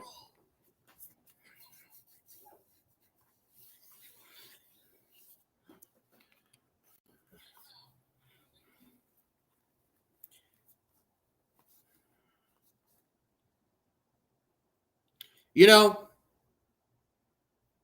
it would have been a good idea to let Bronson Reed win the Andre the Giant Memorial Battle Royal. I mean, he's had a good run as of late. You know, I think Bronson Reed deserves something. Is he going to get a championship match, or Bronson Reed deserves something, man? I mean, he's been doing great since he came back. Why didn't they have him win the Andre the Giant Memorial Battle Royal? I find it strange how they didn't have Bronson Reed win the Andre the Giant Memorial Battle Royal. I really do. I really do. Really. The LA fans really wanted LA Knight to win, but unfortunately, oh man, I tried not to laugh, man. I'm trying not to laugh, bro. Yo, listen, Billy. You listen, Billy, man. Stay out of my business, bro. I'm trying not to laugh, man. But you're making me laugh. You're over there giggling at me because I'm laughing at something that some people find it not to be funny. I find it to be funny. I find it to be funny, though. I find it to be funny.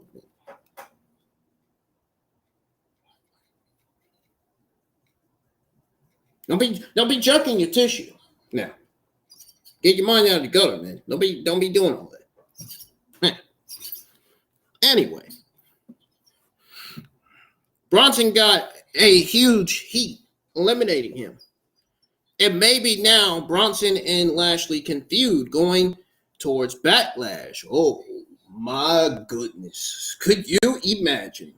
Bronson Reed versus Lashley. Talk about a match. Oh my goodness. I'd love to see that. I pitched that. I said either Bobby Lashley is going to be going up against Reed or Karrion Kross for WrestleMania or for Backlash. One of the two. That Bobby Lashley will be having a match against Reed for Backlash. But who does Bobby Lashley get for WrestleMania? Maybe a Karrion Kross. After all, Karrion Kross, Bobby Lashley had to stare down. Why don't they book Bobby Lashley versus Karrion Kross? Karrion Kross needs a WrestleMania moment.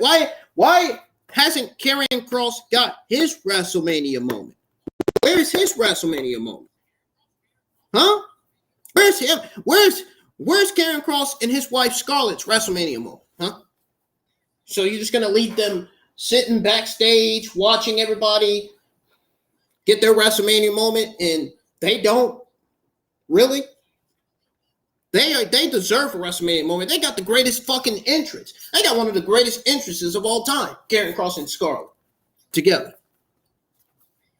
Why the fuck would you not get them a WrestleMania match?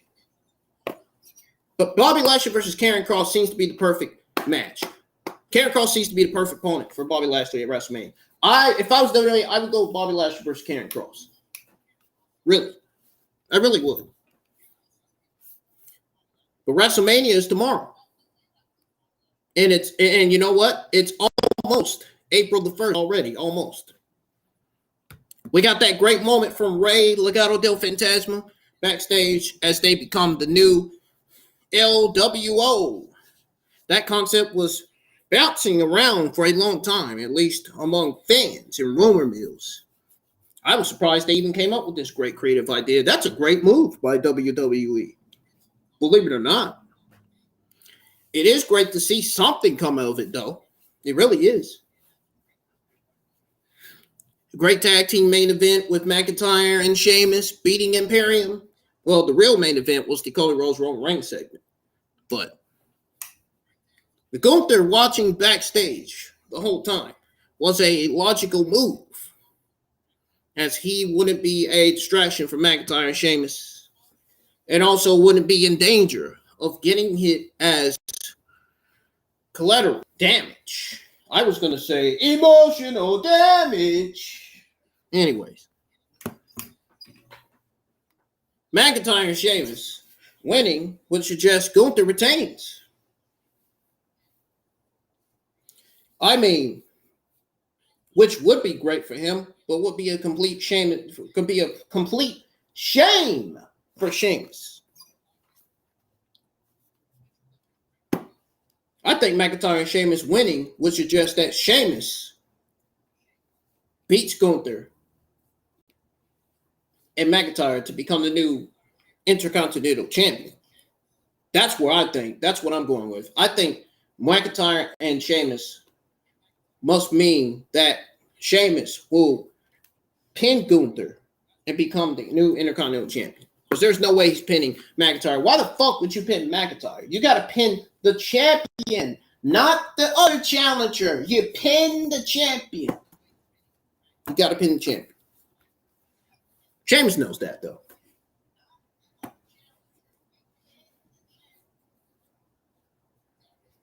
That triple threat match is going to be a hard-hitting match. It's going to be a clash for the ages. It's going to be a banger after banger after banger after banger. It's going to be the best match of the whole entire weekend.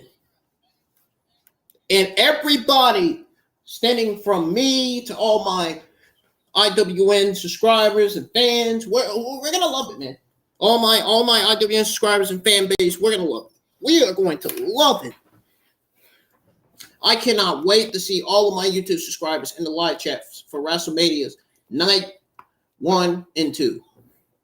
I legitimately cannot wait for all my subscribers and audience and fans to be in the live chats for my WrestleMania 39 night 1 and 2 watch-alongs. And for my NXT Stand and Deliver watch-along as well. This is going to be a phenomenal weekend. Because it's going to be absolutely glorious. Well, folks, I'm getting out of here. That's going to do it for your SmackDown review. If you guys, maybe I'm teasing that Robert Roode will be appearing for WrestleMania. No, that's not why I did that, though. But if you guys enjoyed the SmackDown review, hit the thumbs up. Subscribe to the channel if you're new. Don't forget, 7 more subscribers, and we'll have 620. And now would be a good time to invite everyone to subscribe to the channel. Because WrestleMania is tomorrow. NXT Stand and Deliver is tomorrow, too. It's tomorrow before WrestleMania. Stand and Deliver is first, and then WrestleMania Night 1, and then Sunday is WrestleMania Night 2. Ladies and gentlemen, I'm going on my last break. Going to charge up the laptop again because the batteries are going down. And when I come back from break, come charging the laptop a little bit, it'll be time for your WWE Saturday. So, right back. Don't go anywhere.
Ladies and gentlemen, I am back from my last break. It is time to go over your WWE Saturday morning news. It is now Saturday, April the 1st, 2023.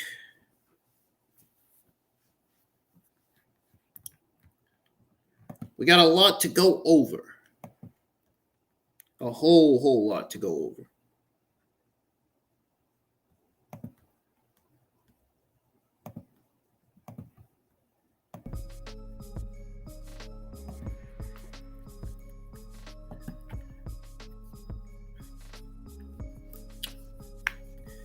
Where do we start? Let's see.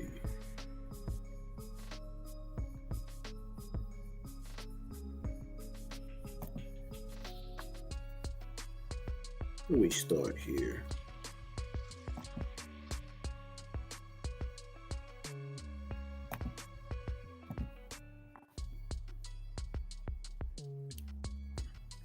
Hope you guys having a good start to your weekend. As I said yesterday, when I was live with the SmackDown Watch Along.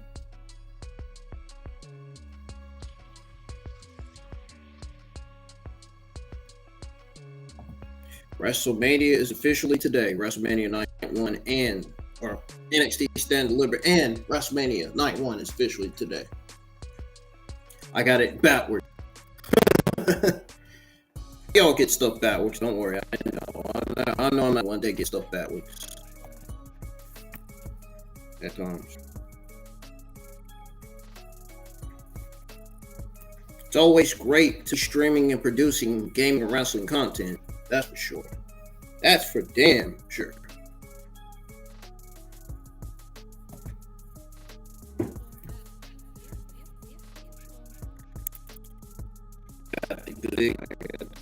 Everything, man, I could possibly need. I got everything I need here, man.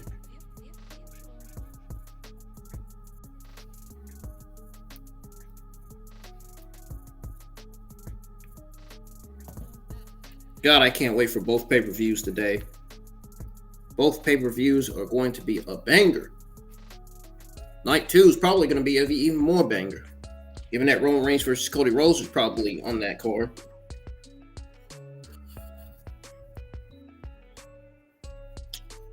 We are going to start with the news on the WWE news on Logan Paul. Apparently, it is said that someone isn't telling the truth about Logan Paul's WWE contract.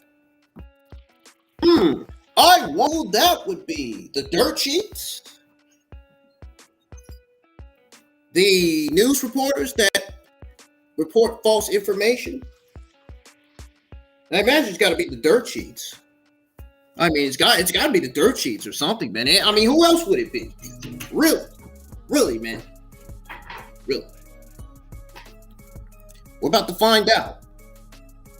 Because it says that Logan Paul announced this week that his WWE contract is up after WrestleMania 39.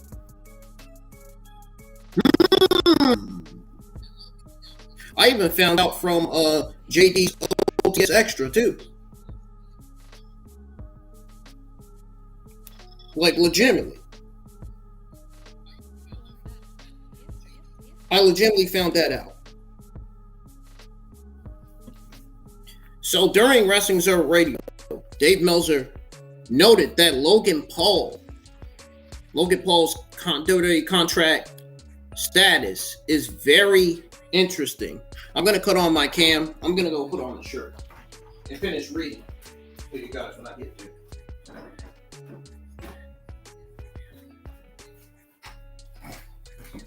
This is very interesting, guys. I can't believe I seen this news floating around on Logan Paul's contract.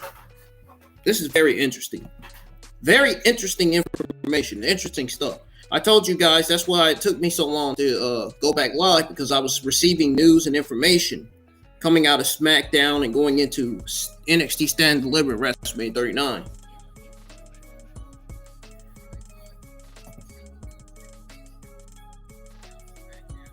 Now, come on the cam here. Fuck that damn old webcam. I'm just gonna cut on my build-up cam. Now, listen to this. During Wrestling Observer Radio, Dave Meltzer noted that Logan Paul's contract status is very interesting. He just said his deal is up after WWE announced a multi-year contract. So someone isn't telling the truth about the situation. So that's what Wrestling Observer Radio claims. I wonder if it's PW Insider or Fightful that's not telling the truth about it. I wonder if it's Vince McMahon in WWE. Somebody's not telling the truth about it.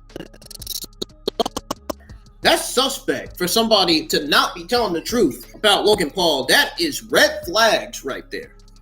And I remember JD mentioning something about red flags, that Vince is back. Now, this right here has to be red flags that Vince is back. Logan Paul, somebody not telling the truth about Logan Paul's contract. That has to be red flags right there. It says here, and I quote, in June, WWE announced that Logan Paul had signed a multi-year contract.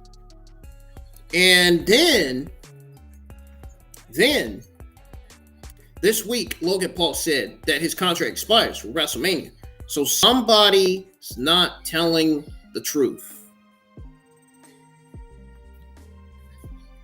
Well, one thing's for sure, it's not Logan Paul. Logan Paul's telling the truth. Don't put the blame on Logan Paul. Clearly, it's not Logan Paul. Clearly, Logan Paul's telling the truth. Clearly, somebody within WWE or the fucking dirt sheets, one of the two. It's either WWE, it's either somebody in WWE or the fucking dirt sheets not telling the truth. One of the two. I mean, how would they get this news out and say that somebody's not telling the truth? Why would they? Why else would it be out? What the fuck's going on here, man?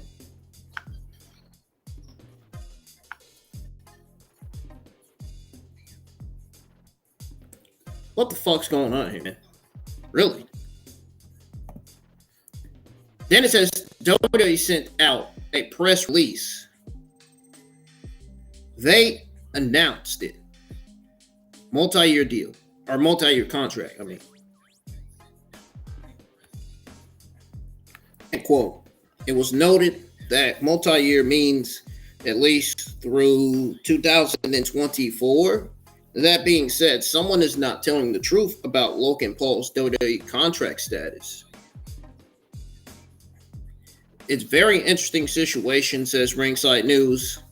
Now, it's a very fucking suspicious situation, more like, never mind interesting, suspicious, more like that. That part.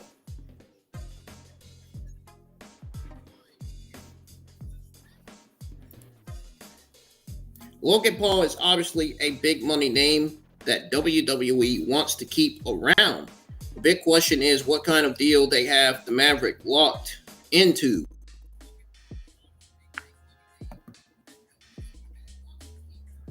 What is y'all's take on this situation with Logan Paul? Let me know.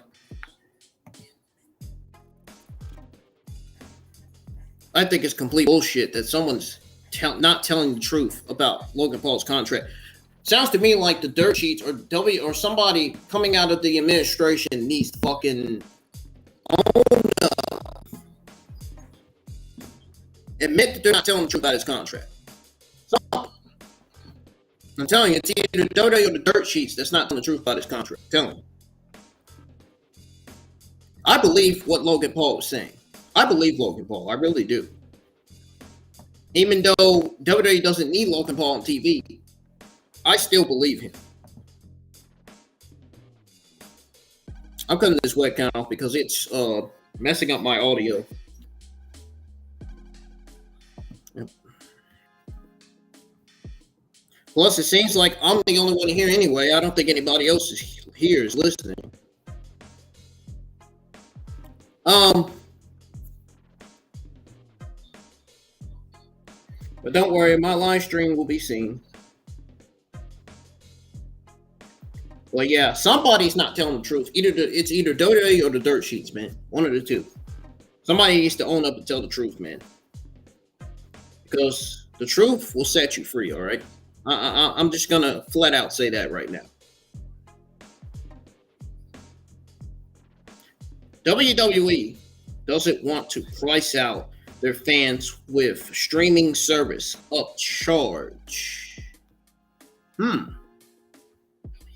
Interesting. Another interesting story here. So, while speaking with Andrew Marchand and John Orand, I don't know who these guys are, on the Marchand and Orange Media podcast, whatever. What the CEO says, never, and I still. What kind of shit opinions and takes does Nick Khan have? Because it says here that WWE CEO Nick Khan was asked about the company's current media rights deals. An upscaled premium content streaming service situation was opposed to him. Opposed to him. This could generate a lot of cash for a pay-per-view offerings. I don't know what the fuck they're talking about, but while WWE is interested in that idea, it is also important not to price their fans out of enjoying those events. Well, duh. That being said, WWE is always open for business. If they didn't have no fan attendance, they wouldn't be able to fucking produce a fucking show. Now would they? My God.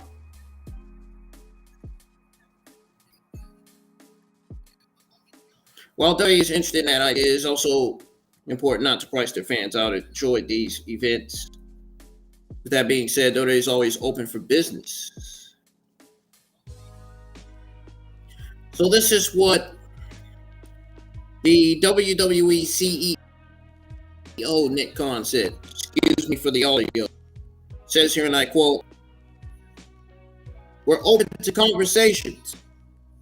If NBCU came to us and said, we'll take you from where you're at now to 5X for Peacock." My God, I can already tell this is a fucking shit-taking opinion. I can already tell.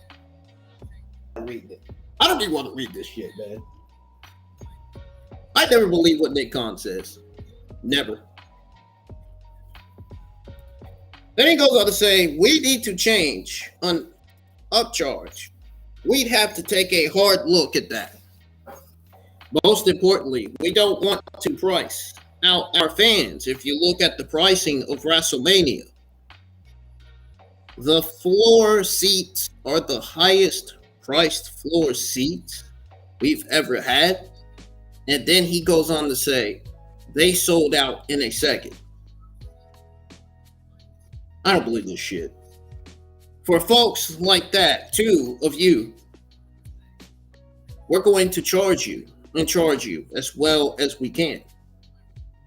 for folks that don't have that disposable income, our upper deck, we kept those at $25. $25. Really? That's not even a lot. Could we increase it to $30 or $35? Sure. But what does that actually do revenue-wise? It's small ones and twos. It's small ones and twos. Then he says, we like it at $25 for the upper deck. We like the price point for ringside both nights. Sold out. End quote.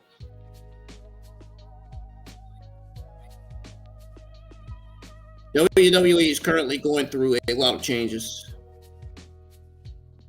It seems that the company is basically on track to be sold by the middle of 2023. Only tell who comes up with the to buy the multimedia juggernaut. WrestleMania is today. The company's focus is on their biggest event of the year. SoFi Stadium will be a sold-out show. On both nights of WrestleMania, fans will be able to watch all the action on Peacock, including myself, of course, because I'll be live for my WrestleMania 39 Night 1, Night 2 watch-along, as well as my NXT Stand and Deliver watch-along. Stand and Deliver watch-along will be first, and then WrestleMania Night 1 and Night 2 watch-alongs will be live. If you guys go check out the schedule, for what I have planned for next week. Got some cool stuff planned for next week, man. Some cool content, some cool games to stream.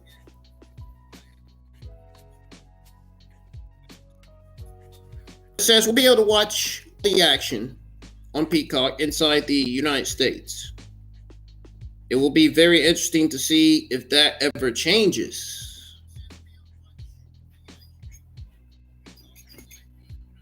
What is y'all's take on paying more for WWE pay-per-views? What is your price limit?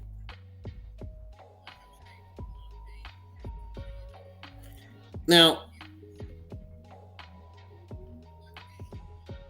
all I gotta say is, this is the only thing I gotta say. If we certainly need to pay extra for the pay-per-views, networks, conciliations will be astronomical. Maybe. Why can't they just keep the same price? That's what I don't understand. Anyways, apparently Drew McIntyre is calling out The Undertaker for one more match. That is what Drew McIntyre did during a recent interview with Inside the Ropes. In an interview with Inside the Ropes, McIntyre called out the last outlaw to return for one more match. McIntyre says, and I quote, "Come on, mate, Undertaker, you can do it. We'll do one of these cinematic matches you want, but I know you could do it if you wanted to." And quote, the Undertaker and Drew McIntyre did face each other in a match in 2010. It was at the beginning of Drew McIntyre's younger career. The end of fun as a full-time performer. While there is likely any chance to see the dead man return to the ring, looks like McIntyre has not lost hope on that. Says Ringside News.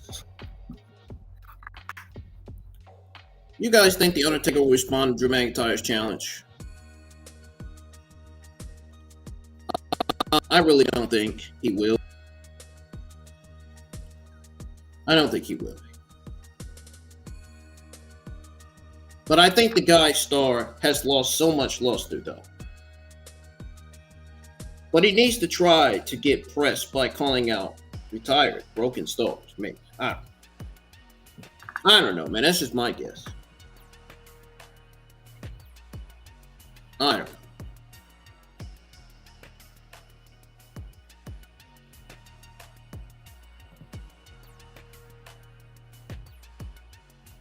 Kairi Sane still has her eyes set on future WWE Royal Rumble match return. Oh, really? She? Do they have proof of that? No. It says here that Kairi Sane would compete in Stardom, as well as New Japan Pro Wrestling, on numerous occasions while speaking with Steve Fall via translator. Now, they the only ones that have proof. I have the actual proof. I don't even think the Dirts have proof that Kairi Sane is still having her eye on a future set WWE Royal Rumble match return. So Kairi Sane revealed that she wants to compete in another Royal Rumble match. It says here, and I quote, "Even now, the WWE Universe, they love Kairi. Even the wrestlers, like, oh, into Royal Rumble this year, right? You're coming, right? It's her favorite pay-per-view of the whole year. She definitely wants to one day wrestle in the Royal Rumble."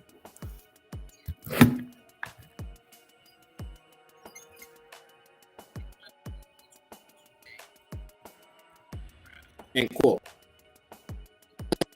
Launched her IWGP Women's title to Mercedes Moné at Battle in the Valley on February the 18th, and has not been seen in the ring ever since.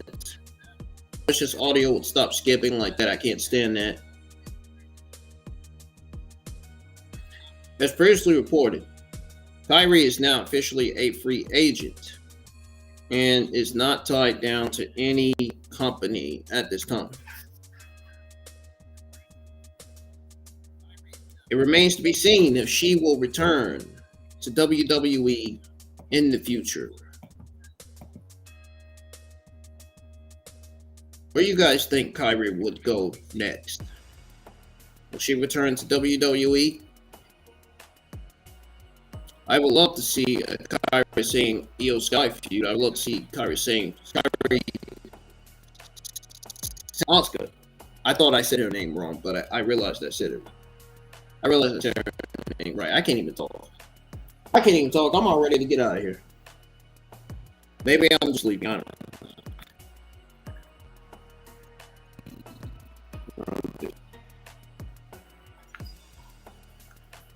Guys, go vote on the voting poll whether I did good on my SmackDown review or not. And vote on the voting poll your honest opinion on SmackDown episode 13. How you think that episode did in particular. Moving on to some news on Triple H and Hell in a Cell. Triple H apparently made big change to Hell in a Cell match. Triple H is now running the show in WWE. This called for some changes, and it appears that the game made it to the cell back in the day. While it's likely to still include several upgrades from the previous Hell in the Cell, it appears that the old cell look is back. Leaked photos of WrestleMania's setup in SoFi Stadium were handed to Ringside News. They saw something quite interesting. At least that's what they say. It appears that there is a giant cell in the middle of it all. And as to a surprise, it is not red at all.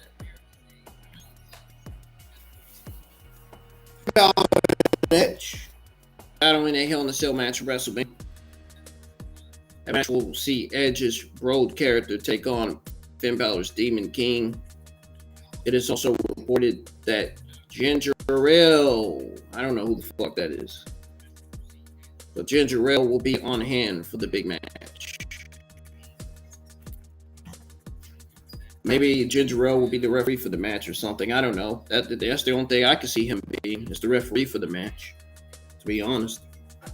Triple H did away with the Hell in a Cell pay-per-view, opting to make the match a gimmick match that he can insert into stories.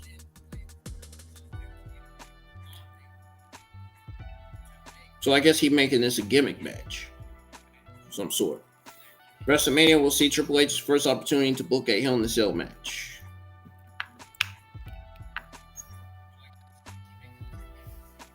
You guys happy to see the old cell return? What do you guys hate the most about the red?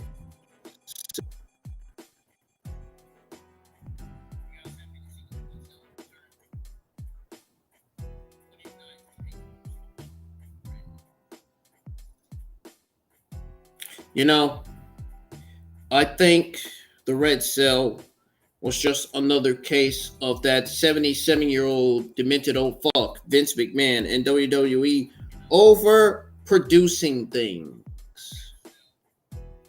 I think the red cell is fucking horrendous garbage. I think it's fucking ugly and it looks fucking terrible. The red cell was stupid. There was absolutely no need for that look.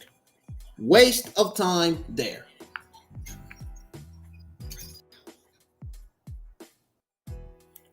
Waste of time there.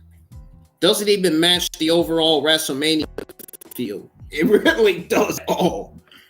No shit. You could have just went with the gray cell. The gray regular cell. WWE WrestleMania 39 Night 1 and 2 match order revealed. Year's WrestleMania, it be the final main before the company sold. It's anyone's guess how a new owner might treat the showcase of the Immortals, but they certainly understand the value of the property. WWE CEO Nick Khan was on ESPN's First Take, where they dropped a big piece of news. Before his time on the show, they reviewed the match order for each night of WrestleMania 39. All right, guys, the card. I'm going to officially give you guys an official card for WrestleMania 39 Night 1 and Night 2, so be prepared. Here we go, guys. The card for WrestleMania 39, if my audio works correctly with me, for you guys to be able to hear.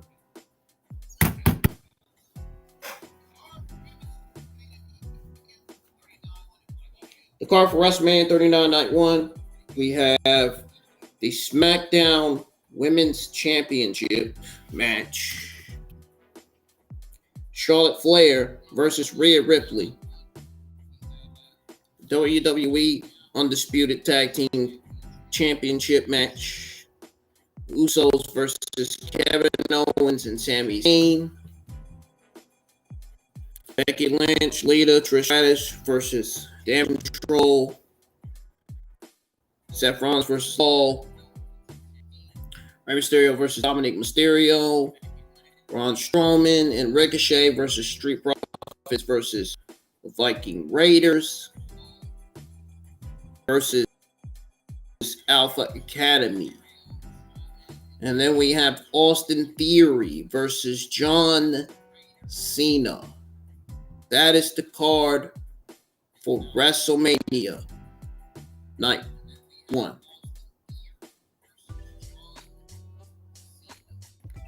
Matches for Night 2. Roman Reigns versus Cody Rhodes. Bianca Belair versus Asuka for the Raw Women's Championship. Obviously, Roman Reigns versus Cody Rhodes for the Undisputed WWE Universal Championship. So that's 2 matches on the card for night 2. Gunther defending his Intercontinental Championship against Drew McIntyre and Sheamus. Edge versus Finn Balor. One of the worst matches on the card or 2 of the worst matches on the card for night 2, because I'm staring right at them.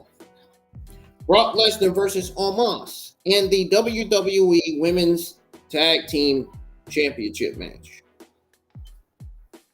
Oh boy. So how many matches does night 2 have? 1, 2, 3, 4, 5, 6. Night 2 has 6 matches. Night 1 has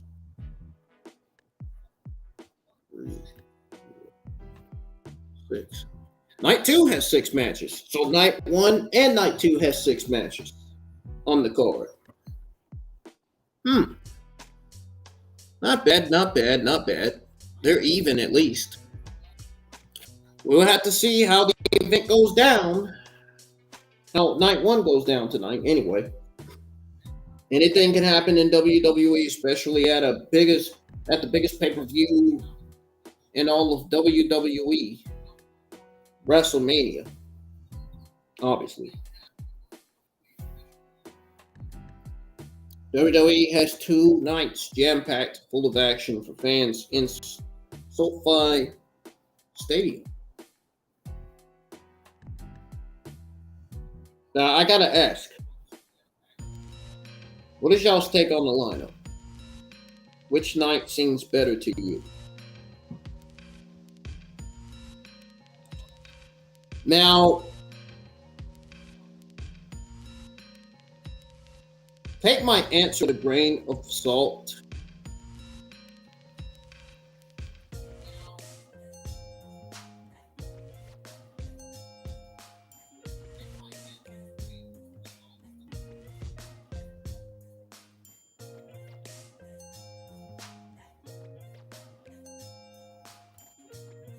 Take this with a grain of salt, but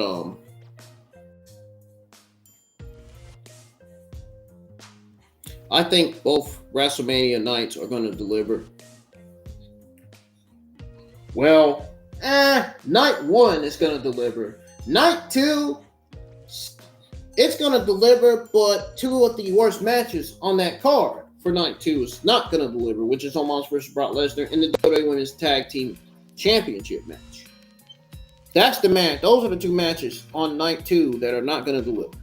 Those are the 2 matches that are going to ruin the vibe, that's going to mess up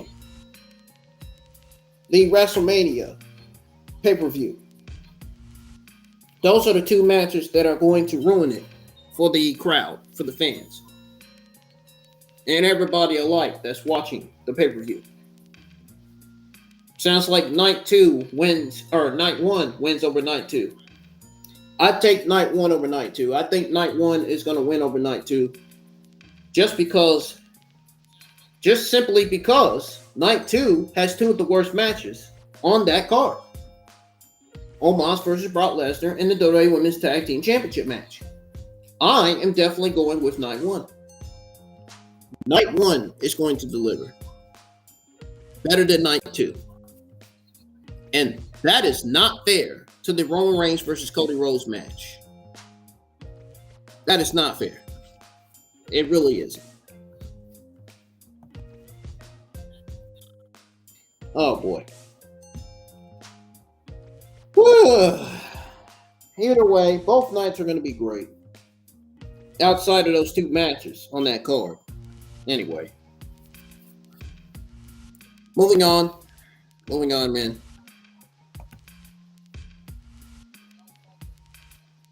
I am just eagerly enraged the fact that they put those 2 matches, those 2 of the worst matches of the entire pay-per-view on the card.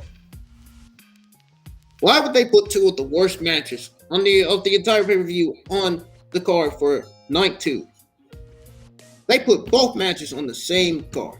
You have to be kidding me. That is going to be a disaster to fucking sit through. I'm telling you. That is going to be absolutely a fucking clown circus, man, to sit through, man. To be watching two of the worst matches on the card. Oh my goodness. WWE planning several surprises for WrestleMania 39.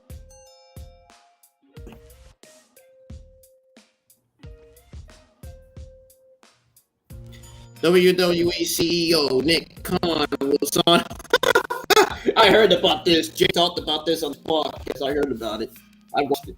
Oh man, he had a lot to say about it. I was listening to the podcast while I was at work Thursday night. The inspirations, man. The greatest podcaster in the entire IWC. The only greatest podcaster in the entire IWC. There's nobody better than him. I don't care who you name. There's nobody better than him. I'm telling you right now. No.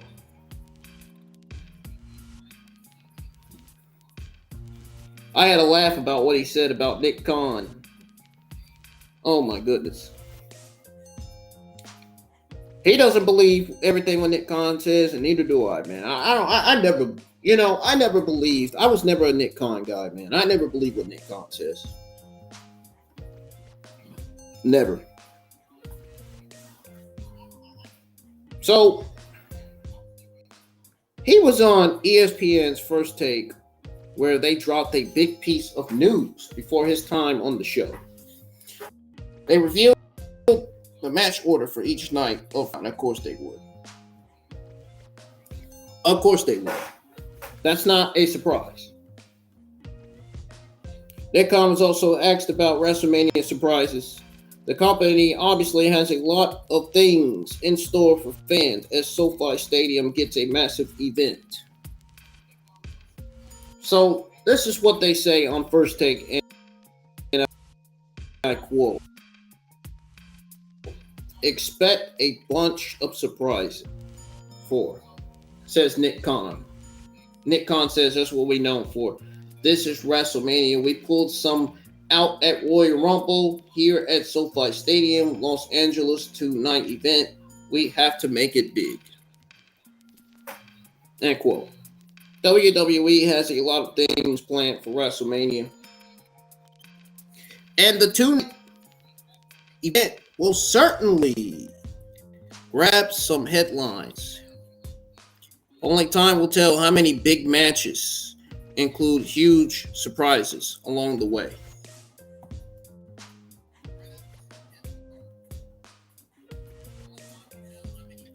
Now, somebody just mentioned Rey Mysterio versus Dominic Mysterio.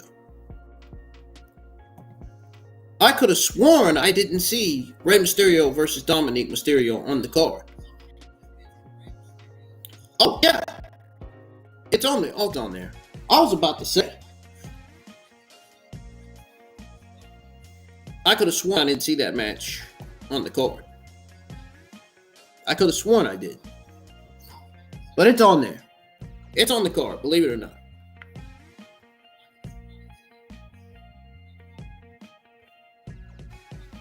John Cena will be a playable character in PGA Tour 2K23 video game. So to those of you that played 2K golf, John Cena will be a playable character on there.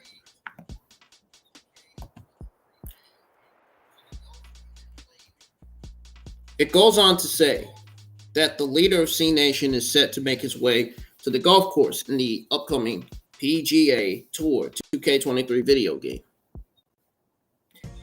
This exciting development was recently revealed in a press release by 2K, says Ringside News, the game's publisher. The latest installment of the PGA Tour franchise promises to be a treat for golf lovers and video game enthusiasts alike.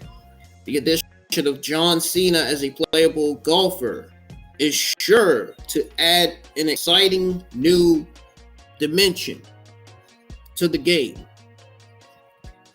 I've seen that game on the PS Store. I'm not fucking getting it. I damn sure not getting it because I am not a fan of golf at all. The highly anticipated PGA Tour golf game known as 2K23, will be available for gamers worldwide from Friday, April the 7th, with Cena's character being among the exciting new features. Man, what if John Cena was actually in golf? Could you picture John Cena as a golf player? Ah!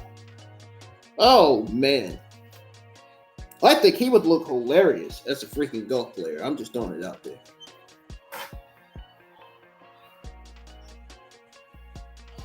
The press release also gave full details about his upcoming appearance. It said here, and I quote, "In a collaboration that no one saw coming." Of course. It will be available April the 7th as a playable golfer in that PGA Tour 2K23 video game. The highest rated golf simulator of 2022 according to Metacritic. The 16-time world champion, Hollywood icon, record-setting, you guys know the list.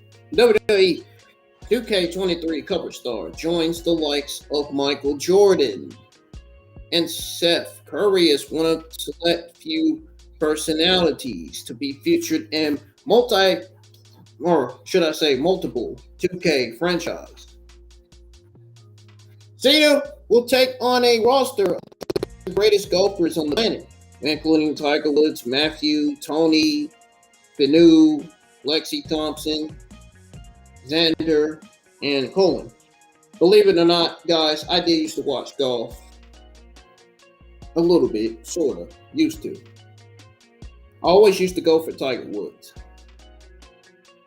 I don't watch that shit no more.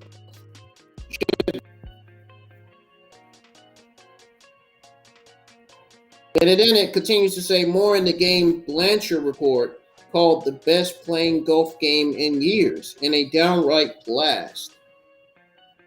I bet it is. I bet it is, man. The man who will never give up steps up to the tee box, packing long driving muscle. But how he will fare on the fairways and greens, where precision and skill outweigh power. Decked out in a familiar red, white, and blue attire, Cena takes on an entirely new challenge among the top PGA Tour players on several of the most challenging courses. Players can also step into Cena's shoes, take on friends locally or online with crossplay support. Additional new content, including playable Road, Nelly, Florida, Spyglass Hill Golf Course, Pinehurst 2, Eastside Golf Gear, Barstool Sports, Foreplay Podcast, Playable Golfers, and more will be coming soon. PGA Tour 2K23 will be free to play on Xbox platforms from 9 o'clock a.m. to Thursday, April the 6th through 11 o'clock a.m. Sunday, April the 9th, and on Steam from 10 o'clock a.m. Thursday, April the 6th through 10 o'clock a.m. Monday, April the 10th. PGA Tour 2K23 will also be available at 67% off for Standard Edition, 50% off for Tiger Woods Edition, and 65% off the Standard Edition X NBA 2K23 Digital Deluxe Bundle. I already have the NBA 2K23 Deluxe Edition. I already have that game. I haven't even downloaded NBA 2K23 yet. Don't worry, I will download NBA 2K23 soon. Because it has a lot of gigabytes. A lot of gigabytes on it. Holy shit. Too much to download. Good thing I got a PS4 hard drive. Jesus fucking Christ, man.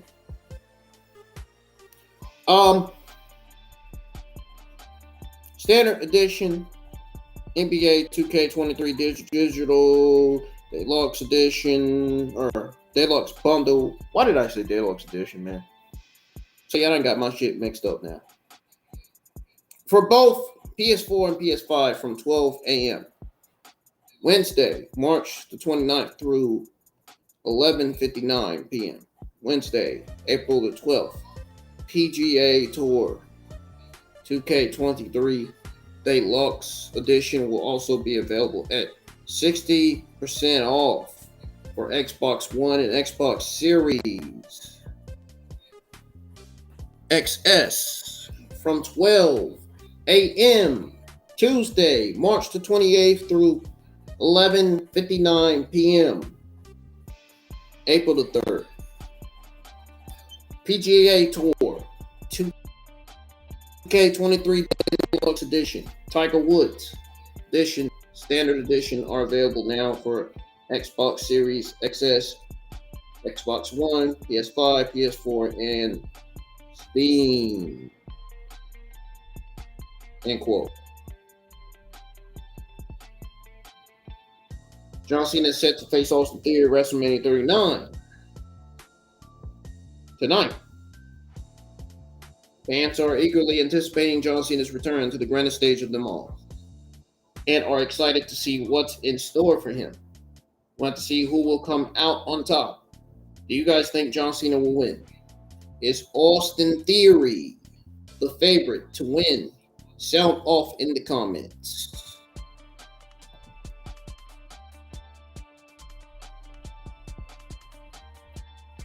Arrival in Los Angeles sparks rumors of WWE WrestleMania. Surprise! There has been speculation that Edge may do a special entrance, possibly as part of the Bro, the iconic group that featured Ginger Ale, Edge, and Christian during the Attitude Era. Ginger Ale's only.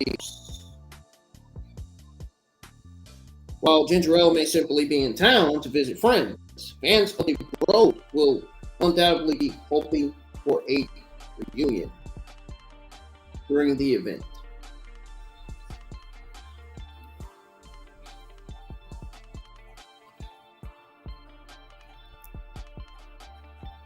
Edge will take on Finn Balor in a highly anticipated Hell in a Cell match on night 2 of WrestleMania 39. And it remains to be seen if any surprises or special appearances will occur during the event.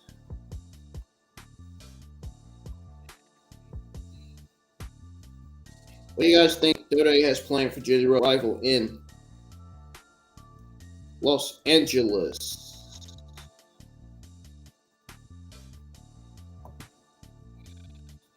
Let me comment.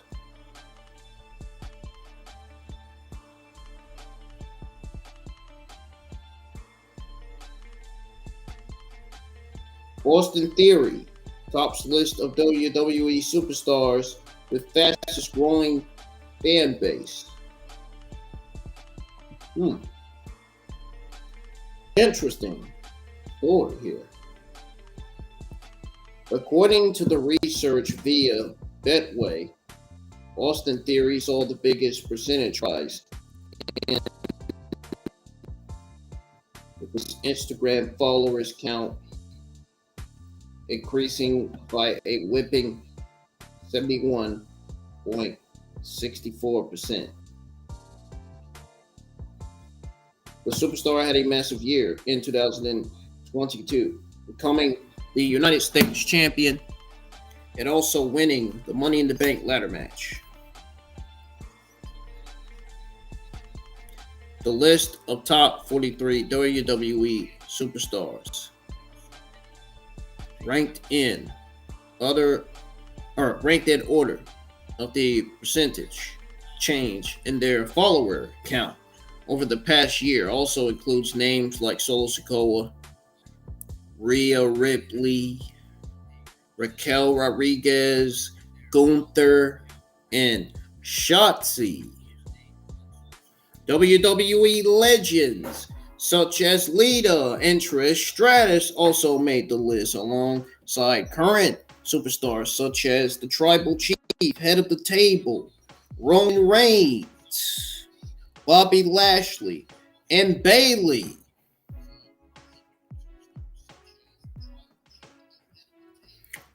And I will tell you the list of people that is sitting in the ranks right now. Austin Theory is sitting at number 1 in growth in following, total followers, engagement rate. Solo Sikoa is sitting at number 2. Ripley is sitting at number 3. Raquel Rodriguez, number 4. Gunther, number 5. Shotzi Blackheart, number 6. Omos, number 7. How in the hell can Omos be at number? You mean to tell me? Oh my God, man. You mean to tell me Omos has surpassed Roman Reigns, Karrion Kross, Dominic Mysterio, guys like Damian Priest, Santos Escobar, and Sami Zayn in the growing fan base? What the fuck? These guys are a bunch of comedians, man. Oh my God. Wow. I can't believe this. You guys that are fans of Omos, you gotta be complete fucking idiots, man. Really. You gotta be complete fucking idiots to still be a fan of Omos. My God, Omos is terrible, for fuck's sake. Why are you gonna be a fan of a Nigerian wrestler that's absolutely terrible at what he does in the ring? His promos are terrible. Man, his gimmick is worse.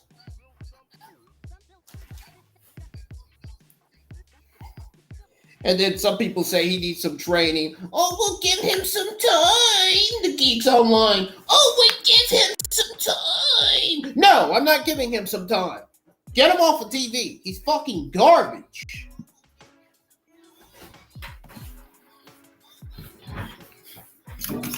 Cody Rhodes sitting at number 8. Io Sky sitting at number 9. Matt Riddle sitting at number 10. Bianca Belair sitting at number 11. Dakota Kai sitting at number 12. Oh, Jesus. Yeah, she's got to up it up. She got to up the ante a little. Dexter Lumis sitting at number 13.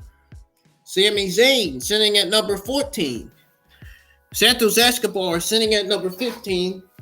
Liv Morgan sitting at number 16. Damian Priest sitting at number 17. Sitting at number 18 in growth fan base is Dominic Mysterio. Oh my goodness. I am shocked. I never thought I'd see Dominic Mysterio sitting at number 18 in a growing fan base. Are you fucking serious? And how the fuck can Omos surpass Cody Rhodes and Matt Riddle in growing fan base? What the fuck? You have to be fucking kidding me. There's no fucking way, bro. There is no fucking way Omos is sitting number 7 past Cody Rhodes, the likes of Matt Riddle, Bianca Belair, Santos Escobar, Bray Wyatt. What? How? Oh my God. Get that fucking guy off of TV, man. He is fucking terrible, dude. I'm telling you right now.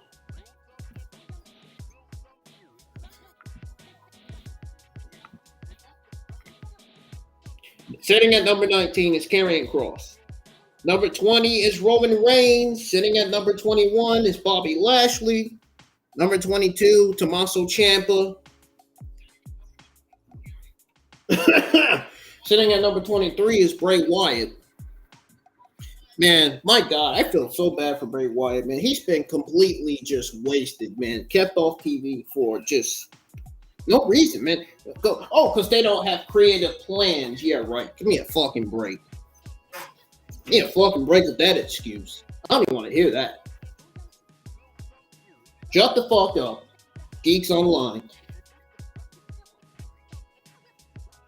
Illness. Yeah, right. It wasn't an illness. We all know it was Vince McMahon. We all know Vince McMahon's the reason why Bray Wyatt was kept off TV in the first place. Bray Wyatt is sitting at number 23 in a growing fan base. Logan Paul is sitting at number 24 in growing fan base. You would think Logan Paul would be sitting at number 6 or number 5. I don't know. That's just my guess. Number 25 in growing fan base is Lita. Number 26 is Ronda Rousey. Ronda Rousey is sitting at number 26.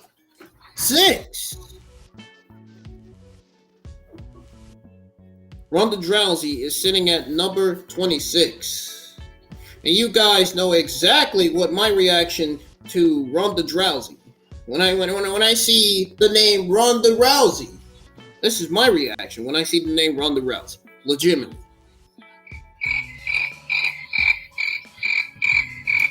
Legitimately, man. Like really. She makes us go to sleep every week on SmackDown with her terrible voice, cutting a terrible promo. Her voice, the way she talks in that on the mic, it just puts people to sleep, man. It's freaking hilarious. It really is. Really. Sitting at number 27 is Jey Uso. Sitting at number 28 in a growing fan base is Bayley. Number 29, Sheamus. 30, Charlotte Flair, the Android.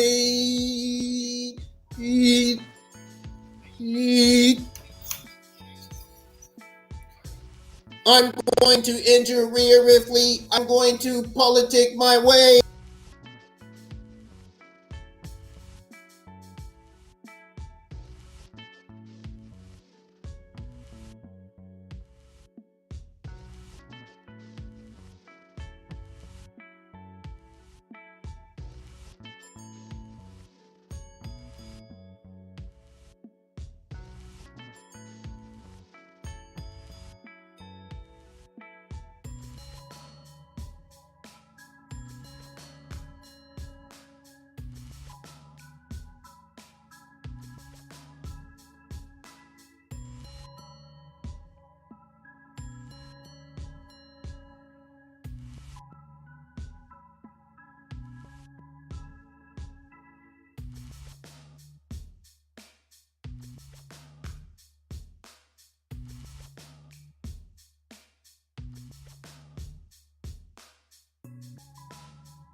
Guys, sorry for the technical difficulties, man.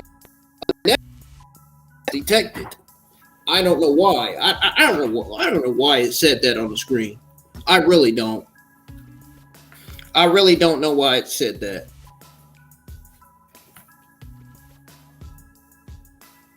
That didn't make any sense to me. Anyways, let's continue to go back over the top list of superstars in the growing fan base list here. Charlotte Flair sitting at number 30. Shayna Baszler sitting at number 31. Finn Balor sitting at number 2. Ricochet sitting at number 33. Johnny Gargano sitting at number 34.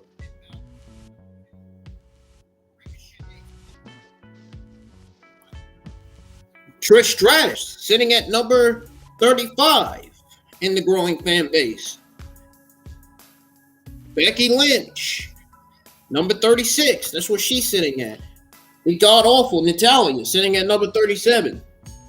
Asuka and her kind of gimmick. She's sitting at number 38. Baron Corbin, more like happy garbage, sitting at number 39. Drew McIntyre sitting at number 40. John Cena, the 16-time world champion, sitting at number 41 in growing fan base. Oh boy. Well, I mean, if John Cena was retired and he was sitting way below, I mean, I would understand. He's still wrestling. He's not retired yet. I believe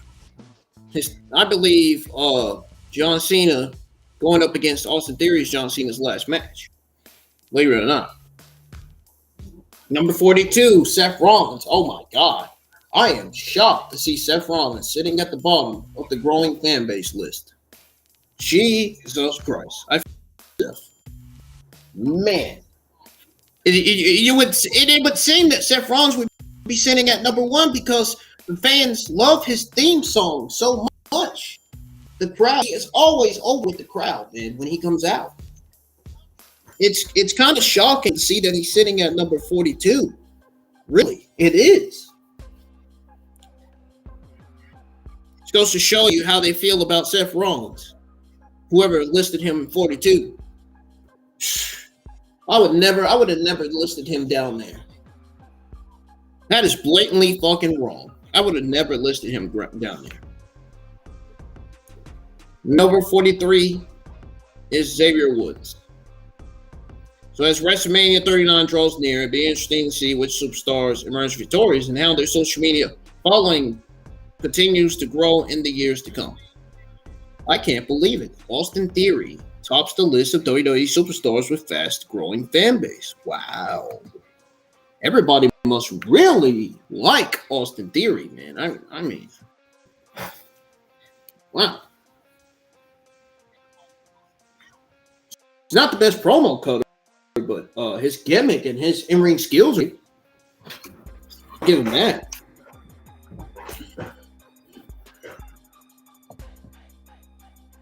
I got some news on the top most likely WrestleMania surprises this year.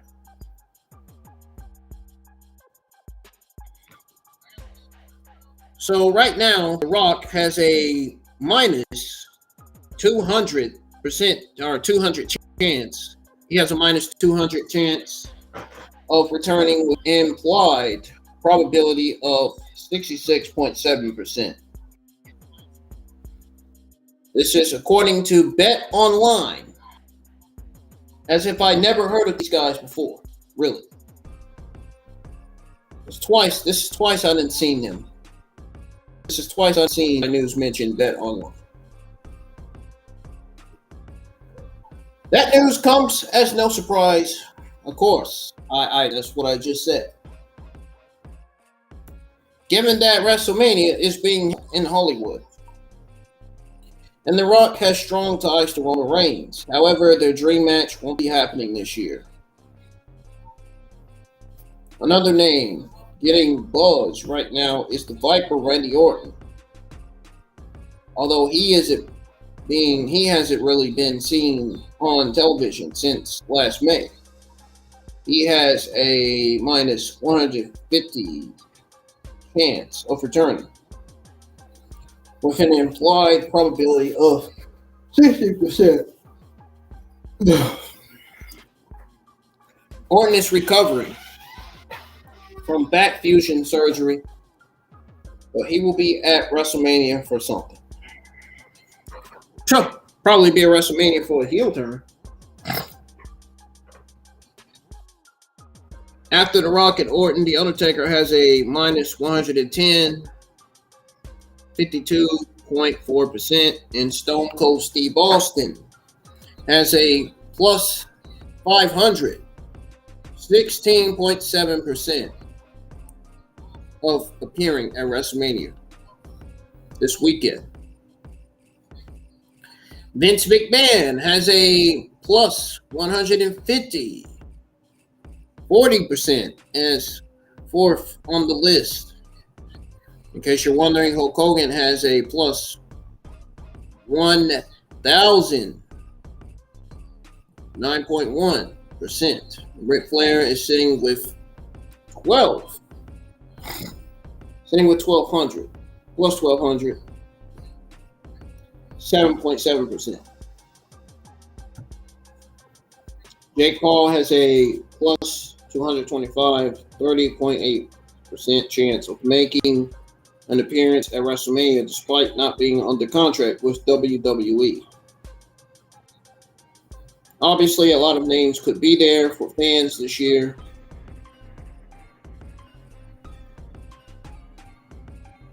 I've already went over the lineup.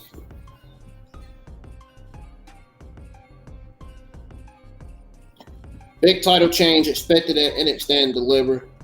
Got some NXT Stand Deliver news. We already went over the WrestleMania news. They have some more WrestleMania 39 news. You just have to listen out. So, the NXT Championship, we all know, will be defended by the second generation champion, Bron Breakker,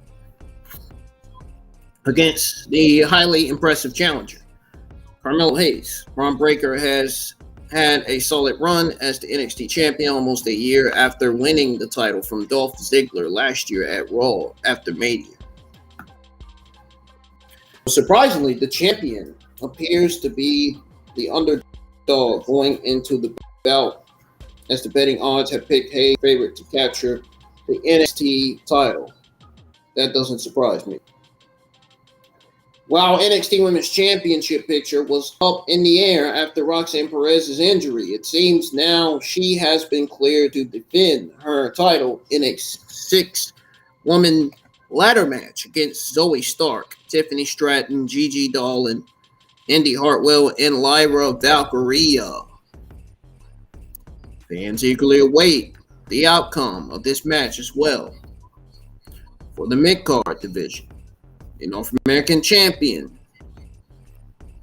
Championship match will feature Wesley as champion against Ilja Dragunov, Exam, JD McDonough, and Dragon Lee. The odds seem to favor the current champion in the contest, but it will be a lot of fun to watch. The other contests featured at the event include Grace Waller against Johnny Gargano and Kiana James taking on Fallen Henley.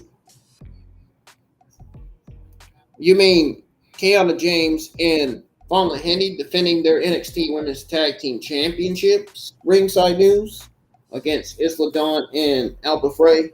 You know, Ringside News are known for getting their stuff wrong sometimes. They get their stuff right, sometimes they get their stuff wrong.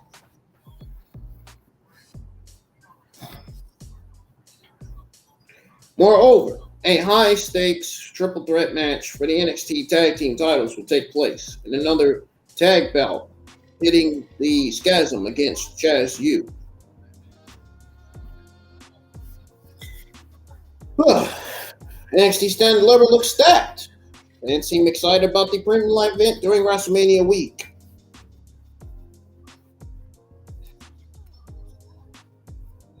The betting odds were released, and only time will tell the future of WWE's developmental talent.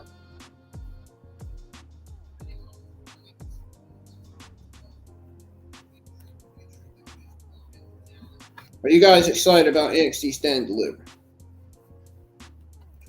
Sound off in the live chat or in the comments when the stream ends.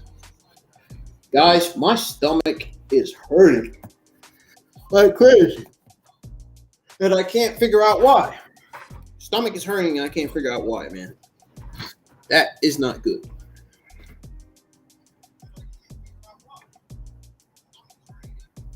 WWE officially announces NXT Premium Live event after Stand and Deliver.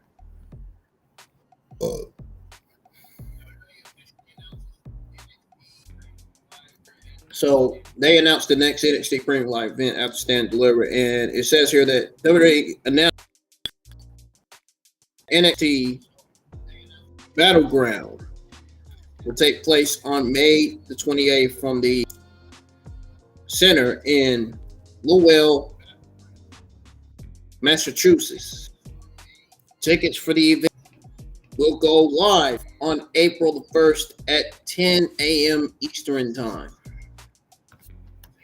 NXT Battleground,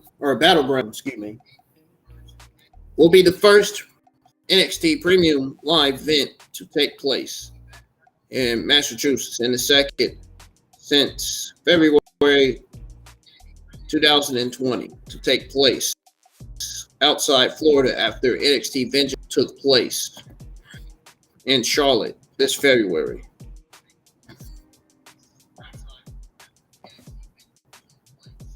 Shawn Michaels made an announcement via media scrum call stating that they are planning more NXT shows on the road.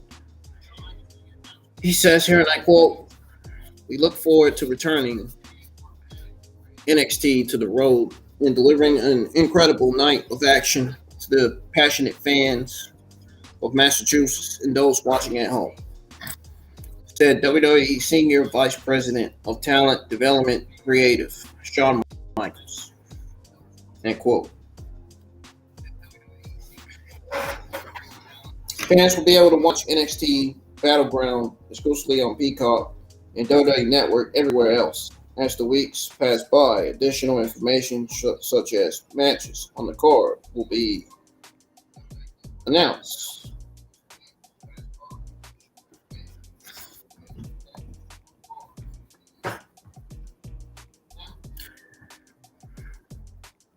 My good old friends, Ringside News, will have that information when it's available. And I'll have that information for you guys. And then it's given to me. First look at WrestleMania 39 cold open.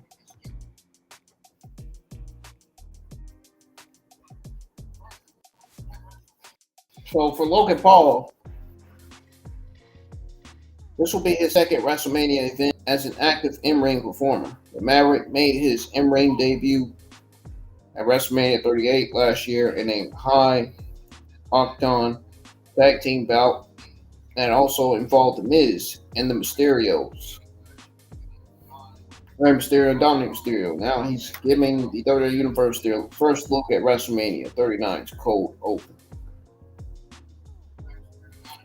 Logan Paul took to Twitter on Thursday to share the opening video package for WrestleMania 39. A social media sensation said he was honored to give the fans their first look at WrestleMania Goes Hollywood. The Maverick also gave a shout out to the narrator of the video, Kevin Hart.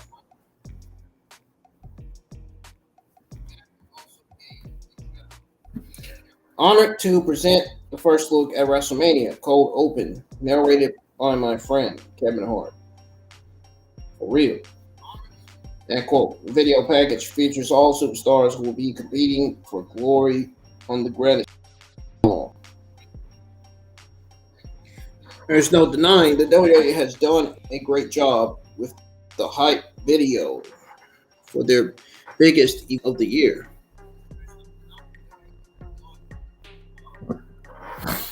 As reported, Logan Paul and Seth Rollins will square off against each other on night 1, WrestleMania 39.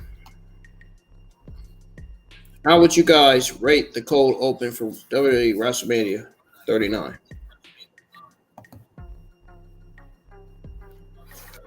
I'm not feeling good, man. I ain't feeling good, man. I'm not feeling good for some reason. My stomach hurt. I'm feeling weird. Like, I feel like I'm getting sick or something. My body's not feeling right.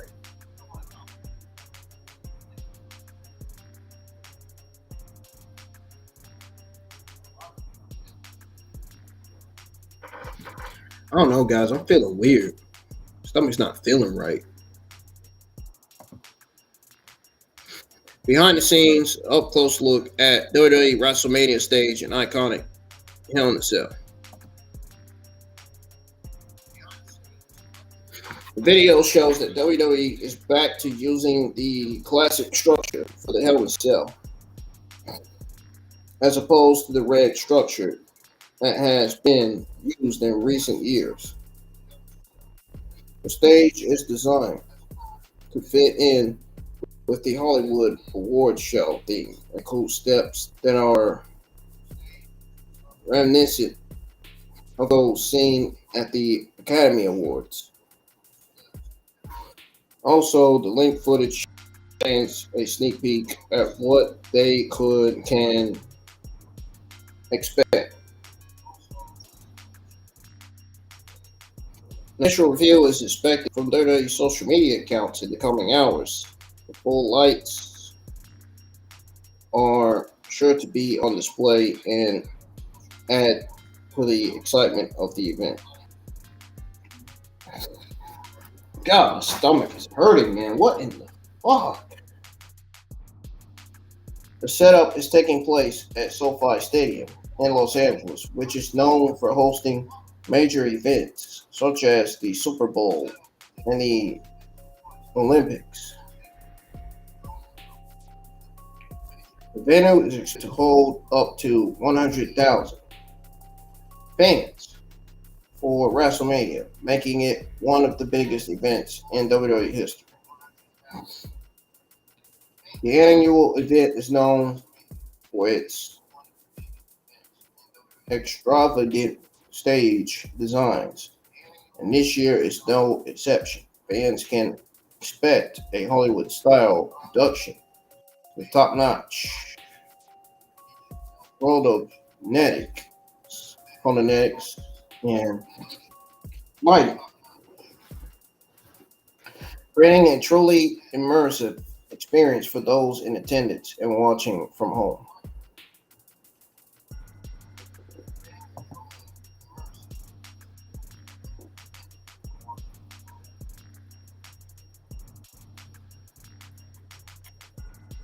WWE Creative could be planning Matt Riddle's return very soon.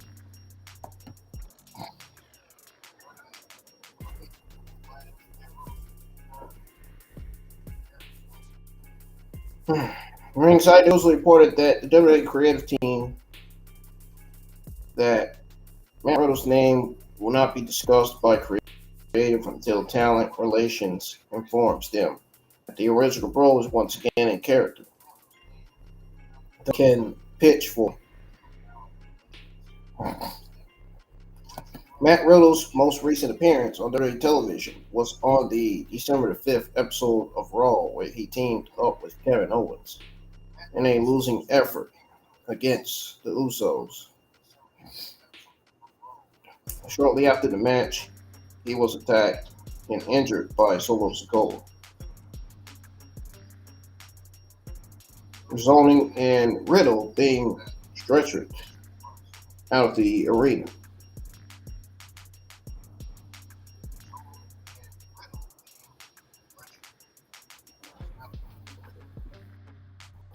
Riddle has been absent from WWE programming since then, with fans left wondering whether he will make a return anytime soon. Its absence was due to Riddle's violation of WWE's wellness policy, which led to him being written off TV.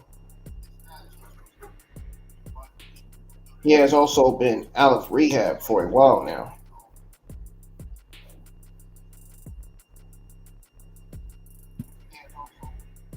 According to a report from PW Insider Elite, it was noted that there is now a new creative pitch for Riddle's return.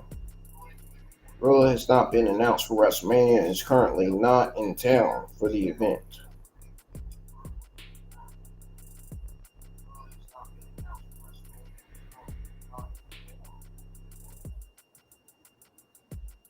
That being said, it was further reported that Riddle could be brought in late this week for the event and for the post WrestleMania 39 edition of Monday Night Raw. It was added that that plan is for Riddle to remain on the Monday Night Raw brand. Remains to be seen when Matt Riddle will finally meet or make his return to WWE television. After all, fans certainly missed the original Bro and his hilarious antics on WWE programming.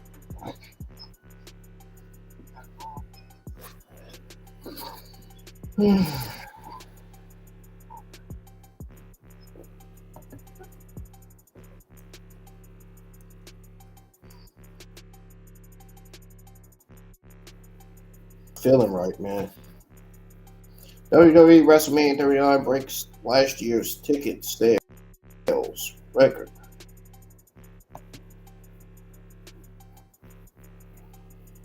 According to WrestleTix, in 2022, over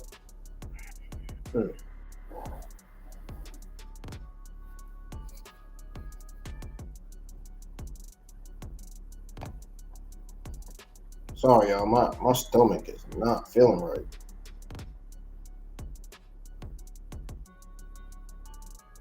Stomach is not feeling right, man. I don't like when my stomach feels like this.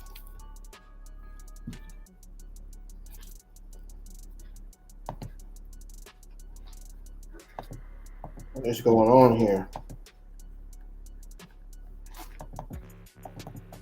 Not feeling good, man.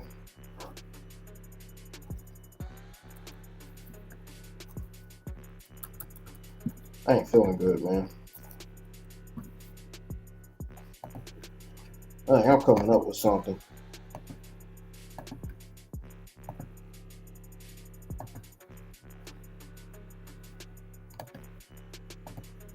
I ain't feeling good at the moment, y'all. Like I'm coming up with something. My stomach is hurting real bad. Once because I gotta go to the bathroom a little bit or not. But according to WrestleTix, in 2022, over 130,166 tickets were sold out combined on both nights. However,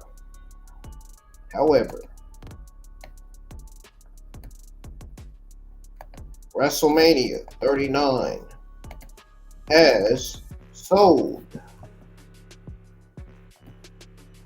130,807 so far overall for both nights.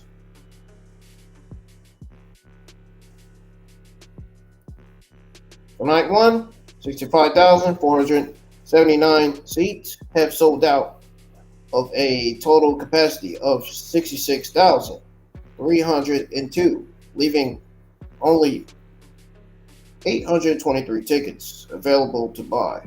However, the company is adding new seats for the first night at the event. For night two, 66,328 tickets have been purchased out of a 66,509 overall capacity. Only 181 seats are available now, so the event is more or less a sellout at this point in.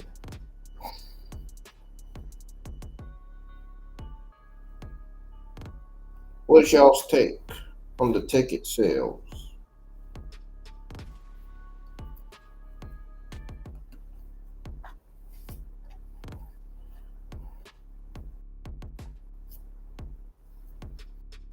picture for Rey Mysterio and Dominic Mysterio's feud after WrestleMania has seemingly been revealed.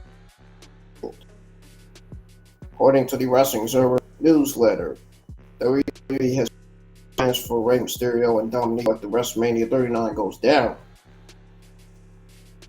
The report went on to break down the match and share the betting odds, which lists Dominic as a favorite to come out the winner in that one.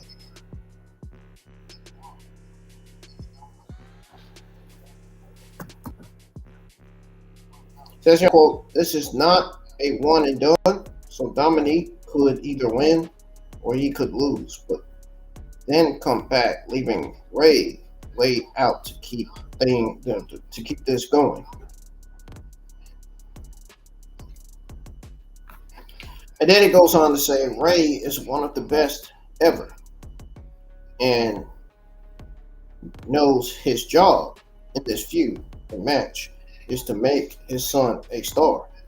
And that's the goal of the match, to make Dominic a star. To make Dominic a superstar heel. He doesn't necessarily have to win the match. And part of Mania is putting faces over and blow-ups. In this case, shouldn't be the goal. Dominic is the minus 170 favorite to win.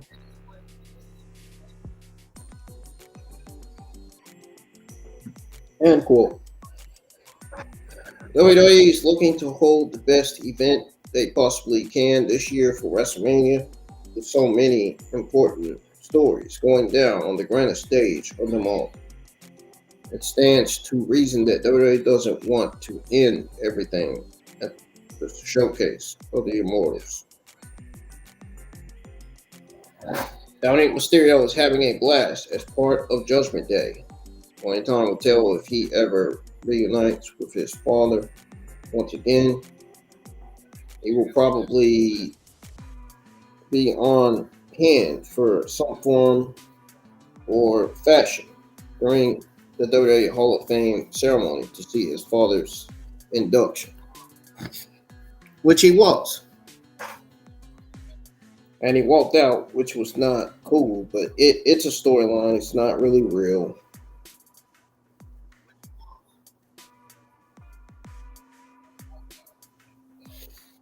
Oh, man.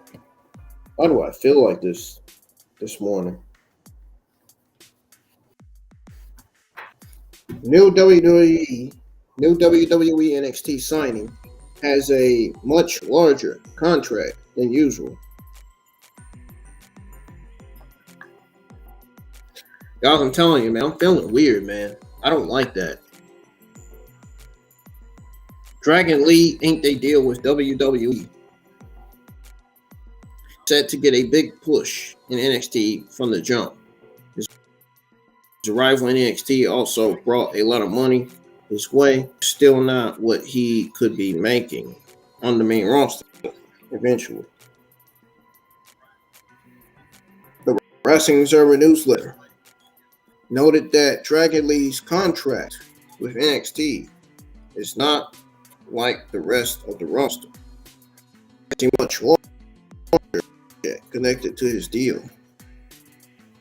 It says here, and I quote, "While Dragon Lee having the much larger than usual NXT deal, and clearly there to be the young Mexican superstar babyface on the main roster, probably is looked at as having the most potential down the line." End quote. Dragon Lee signed with NXT with no condition of sticking around WWE's developmental brand for a very long period of time, considering the fact that NXT is paying him a lot more than other talent. They might not want him to stay in NXT for a very long period of time. There has a lot of very promising stars in NXT, and Dragon Lee is obviously one of them. Only time will tell how long it takes for Dragon Lee to make his roster. It might not take very much time at all.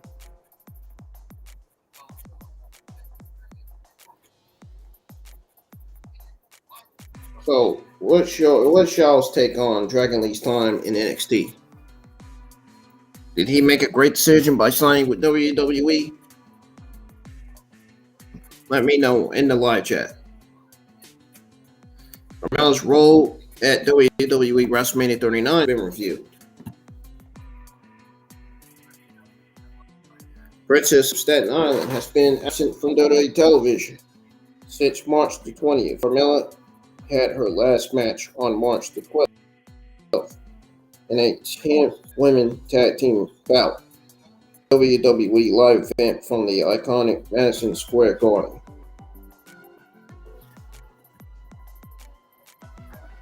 In fact, Carmella has still been in Los Angeles for WrestleMania 39 week and doing promotional work for the company. According to PW Insider, Carmella will be hosting the SoFi Stadium set reveal alongside Corey Graves.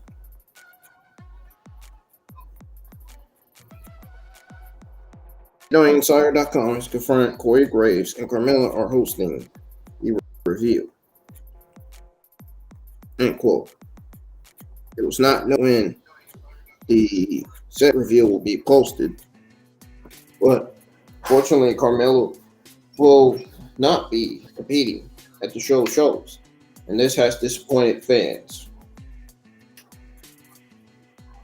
Time will tell what's in the near future for the first ever Women's Money in the Bank winner.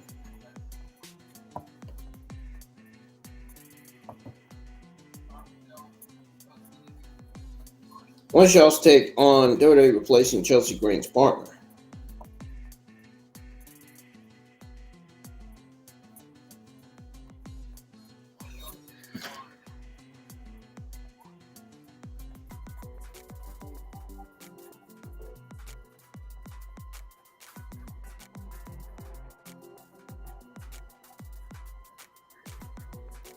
Triple H has big long-term plans for Dominic Mysterio.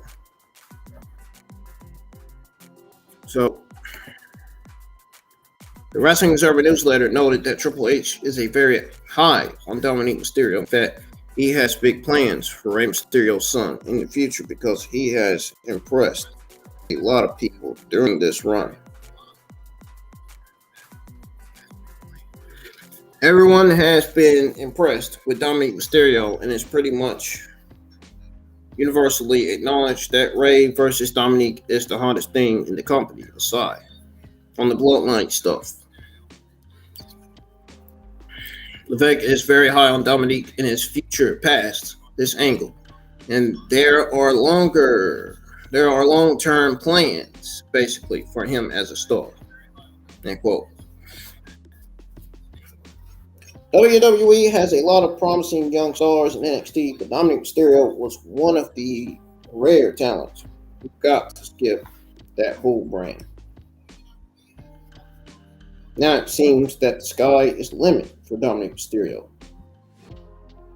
as his prison Dom character is still lining up the WWE universe.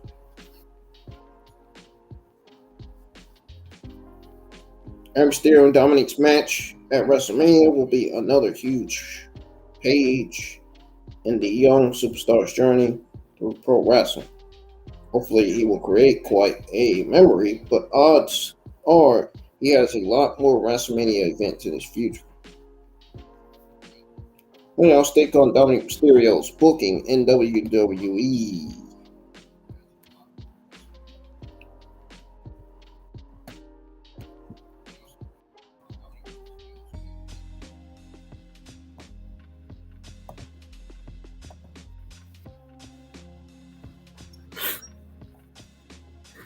WWE put creative plans for Shinsuke Nakamura on hold. Wrestling Observer newsletter briefly touched on Shinsuke Nakamura during the latest issue. It was known that Nakamura is on hold until after Mania. They can only assume that there are plans for him to make an impression sometime after the show of shows. Regarding questions about Nakamura says, and I quote, "We're told he's on hold until after WrestleMania. We'll have to see what WWE does with Nakamura." There was no note that he is injured, so the King of Strong Style might just be waiting in the wings for his eventual return.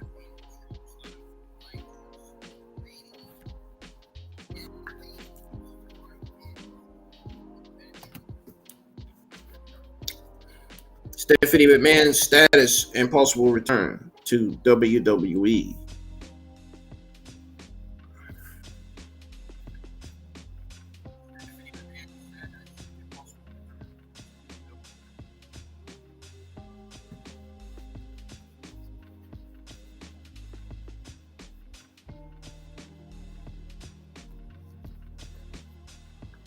According to Khan, Stephanie was already on a leave of absence when he and Vince McMahon called her back to work in January of this year. Despite this, she did phenomenal work throughout on second. No matter what he says, I still don't believe it. Khan, that Stephanie seems to be in a great place right now, and he believes she went back to do whatever she was thinking about doing during her leave of absence in 2000. However, Khan empathized that decision to return to WWE is ultimately up to Stephanie.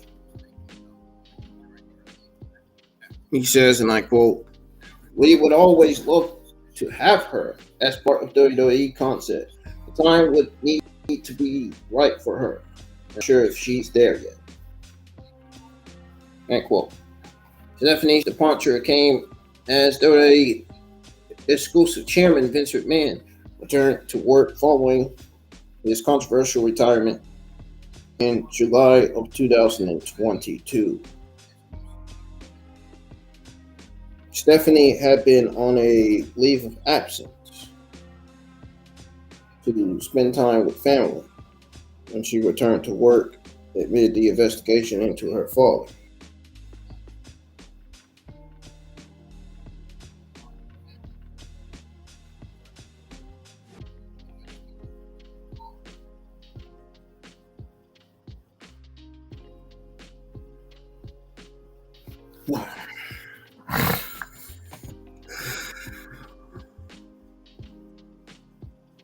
God, I feel so shaky, man.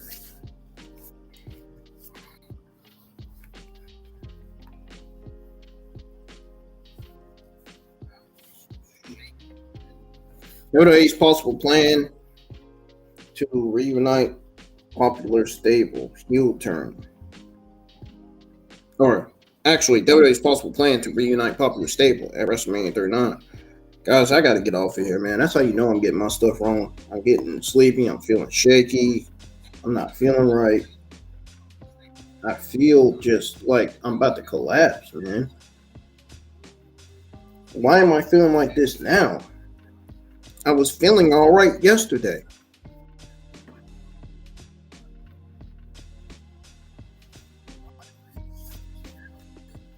Bobby Lashley already made it very clear that he has unfinished business with Brock Lesnar. The Almighty does not have a match. Lesnar is set to take on Omos, who is managed by MVP. The Wrestling Observer newsletter noted that the Brock Lesnar and Omos match is very interesting. Not interesting to me. It's interesting to them, but not to wrestling fans like me. No. I'm sorry. One of the worst decisions WWE's ever come up with.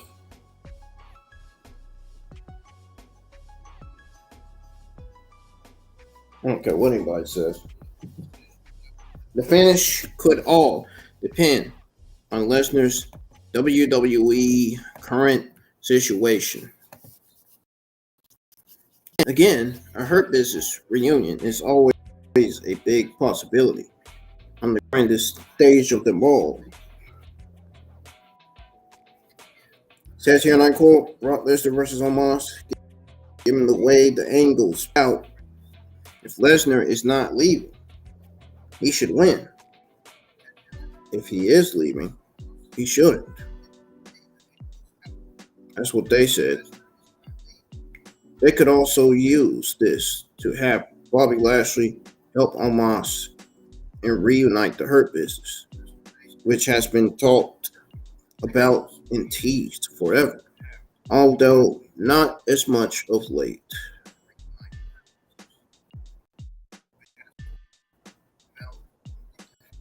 And WWE fans have wanted the Hurt Business reunion since the faction broke up. Only time will tell what is in store for the faction at WrestleMania, because things might not materialize.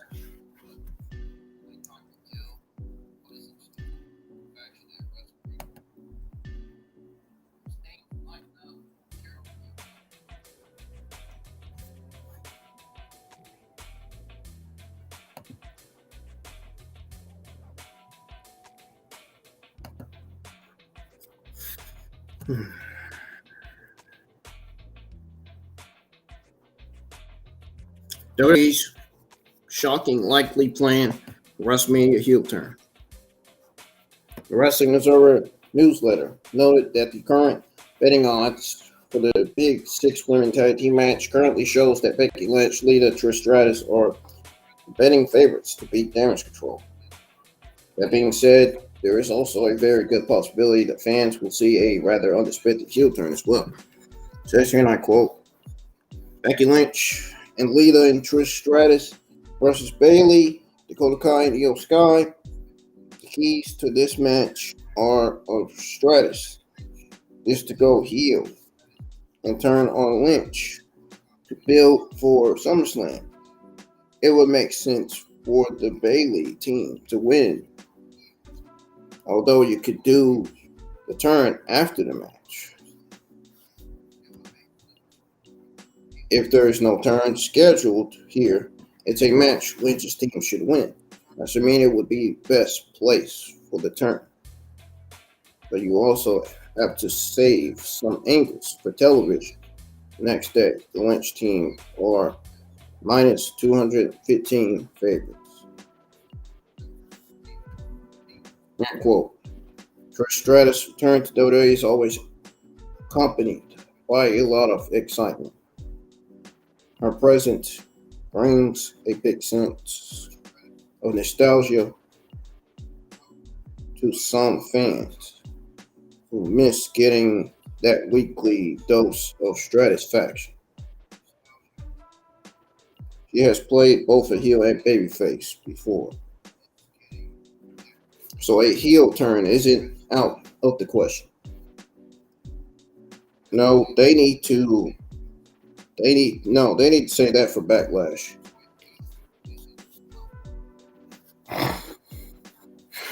Say that for Backlash, or say that before Backlash, or something, man. I think Becky Lynch, Trish Stratus, and Lita should win, and Io Sky and Dakota Kai should turn on Bayley. Io Sky and Dakota Kai should turn on Bayley, so they can have a singles run in the WWE, because them being in this Damage Control faction is not doing anything for neither one of them.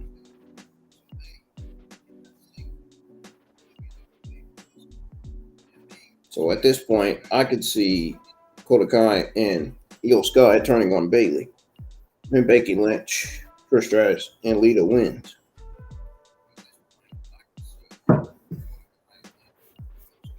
I could see that happen. I could see that happening instead.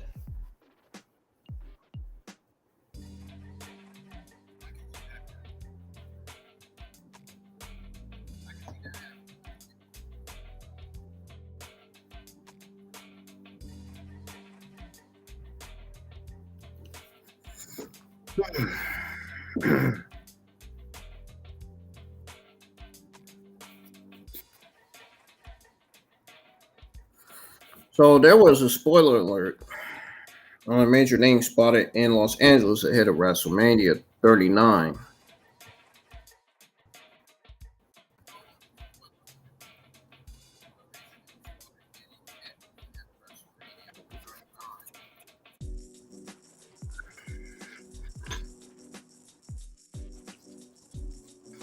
See if I can find it.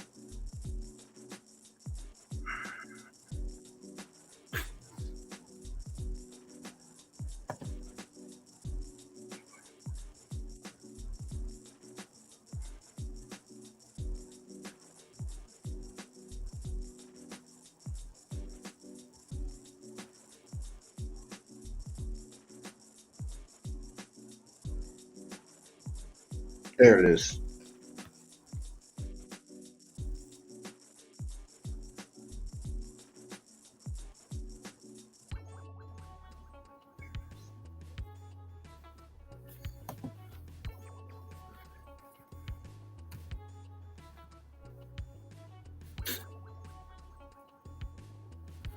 So, at first it was thought that Randy Orton would miss some time while recovering from a back injury. He had to have back fusion surgery, which resulted in a prolonged time and his absence from the ring. There have been speculations surrounding Randy Orton's WWE return internally, and other hints that Orton is close to making a comeback. Moreover, recently contacted bootmaker Jose G.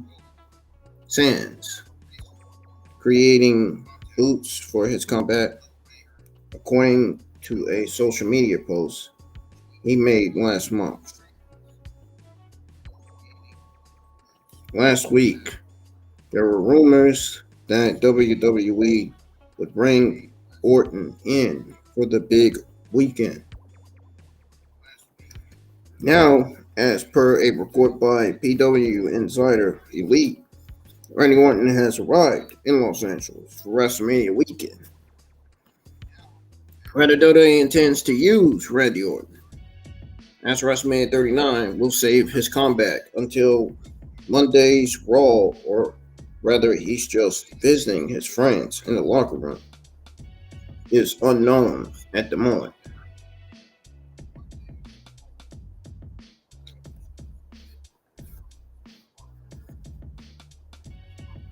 We'll have to see if the WWE Universe finally gets to see the return of the 14-time world champion Randy Orton.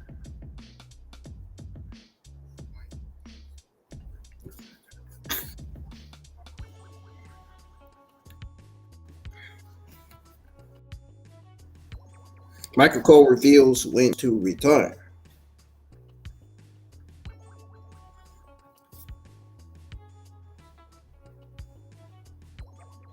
Michael Cole acknowledged that he often gets asked about his retirement plans and shared that his goal is to continue for the next 4 years, which will mark his 30th year in the industry. Michael Cole empathized that he is not willing to compromise his quality of work for the sake of continuing his career.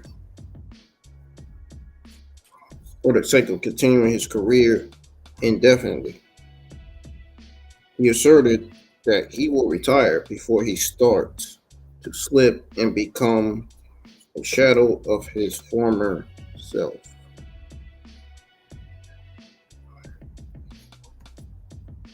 While Michael Cole expressed his respect, basically, for older colleagues who continue to work in the industry, he personally does not, and I mean does not, want to be a 75 or 80-year-old man working week in and week out. I understand that. It says here, and I quote, "People ask me all the time, how long are you going to do this for? I'll tell you one thing, 30 years to be a really cool goal. That's 4 years from now. But I can promise you this. I will get out before I slip. I'm not going to be. No disrespect to anyone else. I'm not going to be a 75 or 80-year-old man doing this week in and week out. I posted my ass. I made a really good living. I want to be able to get out while the going is good and still be able to enjoy the rest of my life. I don't want to be a shell of myself. I don't want to be that. Man, that guy used to be good. He's not good anymore. I don't want to be that person.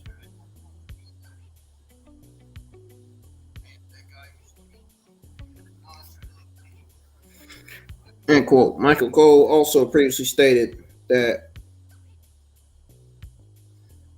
it felt like a kick in the gut when Pat McAfee had to leave his role as SmackDown commentator. We'll have to wait and see when Michael Cole will finally retire.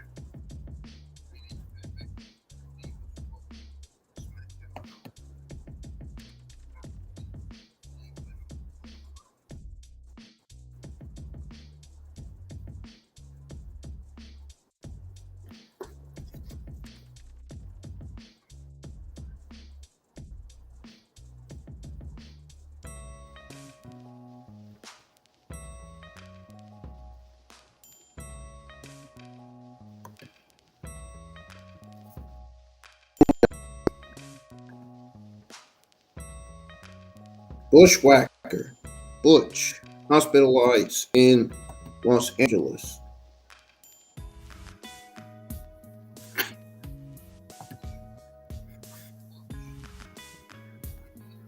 According to PW Insider, Bushwhacker Butch has been hospitalized after he arrived in Los Angeles for a signing during the WrestleMania weekend.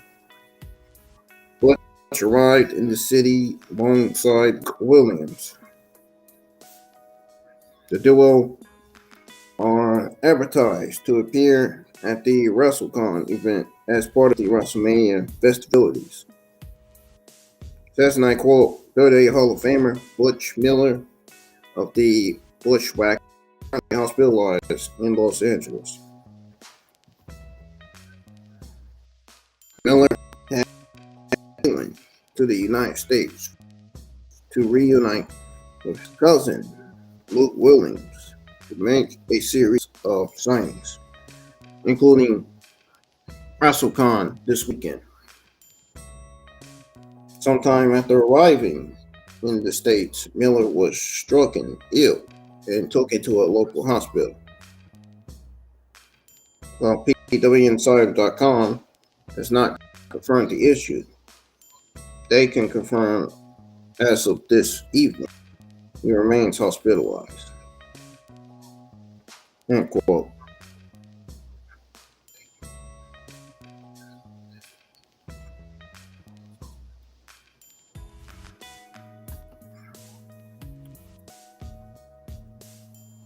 Uncle Hallie's status for WrestleMania weekend. There's some news on that.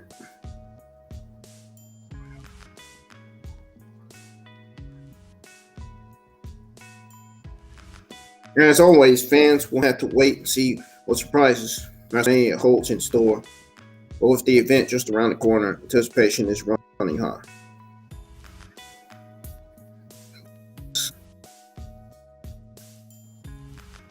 There has been no confirmation of Bray Wyatt being in town.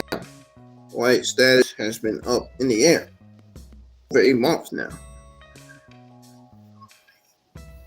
And as they say, he has been reported with a physical, he's been sidelined with a reported physical issue, but I don't believe that whatsoever. Wyatt was scheduled to face Bray Wyatt at WrestleMania. WWE announced last week's participation in the Andre the Giant Warrior Battle Royal on a recent SmackDown episode, seemingly confirming that the match with Wyatt will not be happening. Despite the setback, there is still speculation that Lashley could appear on WrestleMania card perhaps with Dallas by his side. This could make for an exciting surprise appearance and bring Dallas back into the fold after his absence from WWE programming in recent years.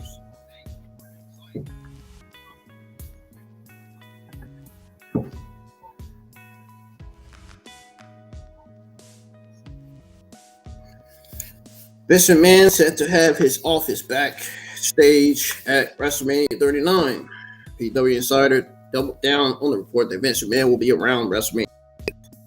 It will be a place to operate backstage as well.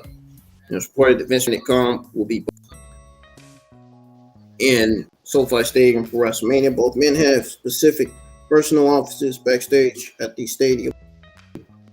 It was not noted what Vince McMahon is doing during WrestleMania. They previously reported that an SEC filing confirmed that Vince is now a WWE employee once again. That is not good. That is not good at all. I wonder what JD thought of that when he saw that. I'm going to watch his SmackDown review and find out. He got a ton of stock for this new role. His actual job title was not revealed.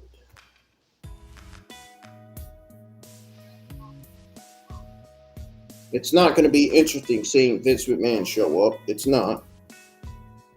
It's really not. It's going to be absolutely a complete disaster. It's going to be a complete living nightmare and a complete living hell. Last but not least, former WWE superstar spotted at hotel where talent is staying. This, I'm pretty sure this is referring to Matt Cardona, because it says here that Cardona's presence at the WWE hotel had led to speculation about a possible return. It's important to note he's been making waves in other promotions since leaving WWE. Cardona has been successful on Impact Wrestling programming, where he won X Division Championship earlier this year and has also made appearances for other promotions such as GCW and AEW. Whether or not Cardona makes a return to WWE in the future remains to be seen. For now, fans can look forward to seeing his wife, Chelsea Green, make her WrestleMania debut in night 2. As noted earlier, Randy Orton, Bo Dallas have both been spotted in town for WrestleMania weekend. So, it remains to be seen if either talent makes an on-screen appearance on WWE programming. And that's going to do it for your WWE Saturday morning news. If you guys enjoyed listening to your Saturday morning news, your WWE Saturday morning news, hit the thumbs up. Subscribe to the channel if you're new. All I need is 7 more subscribers. I'll be at 620. Make sure you guys be up enough to join the live chat for my WWE NXT Stand and Deliver watch along, which will be this afternoon. I got to finish up the NXT Stand and Deliver thumbnail so I can start scheduling the watch along. Start putting in everything in the description so I can start on my WrestleMania 39 Night 1 thumbnail. And then eventually do my WrestleMania 39 Night 2 thumbnail for watch alongs. And I gotta do both of them for the reviews too, as well as NXT Stand and Deliver thumbnail for the Stand and Deliver review.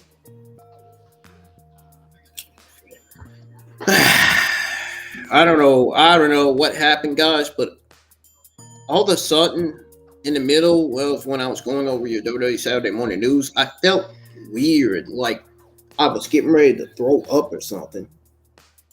I felt weird, like I was feeling sick, like I was coming up with something. Like I was feeling kind of ill for a moment at first. But then, now it all went, and all of a sudden it all went away. I don't know if something was in my body that was making me feel that way. I don't know what it was. I really don't. I think it was just something in my body that was generally making me feel that way.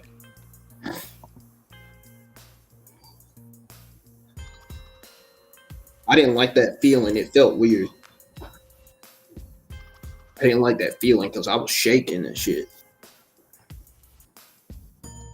Anyways, I'm getting out of here. You guys have a good Saturday morning sleep. And I will see you guys in the live chat for NXT Stand and Deliver. Peace. I'm out of here. I'm gonna try to get some sleep. Try to. But I gotta do these thumbnails right now. I can't go to bed yet. But I'll see you guys this afternoon for Stand and Deliver. Make sure you're there in the live chat. We're gonna have a good time. Peace. And make sure you're in the live chat for my WrestleMania 39 Night 1 watch along as well. Of course, my WrestleMania 39 Night 1, or my NXT Stand and Deliver and WrestleMania 39 Night 1 reviews will be live Sunday afternoon. So, I hope to see you guys in the live chat for Stand and Deliver. I'm out of here. Have yourselves a good one.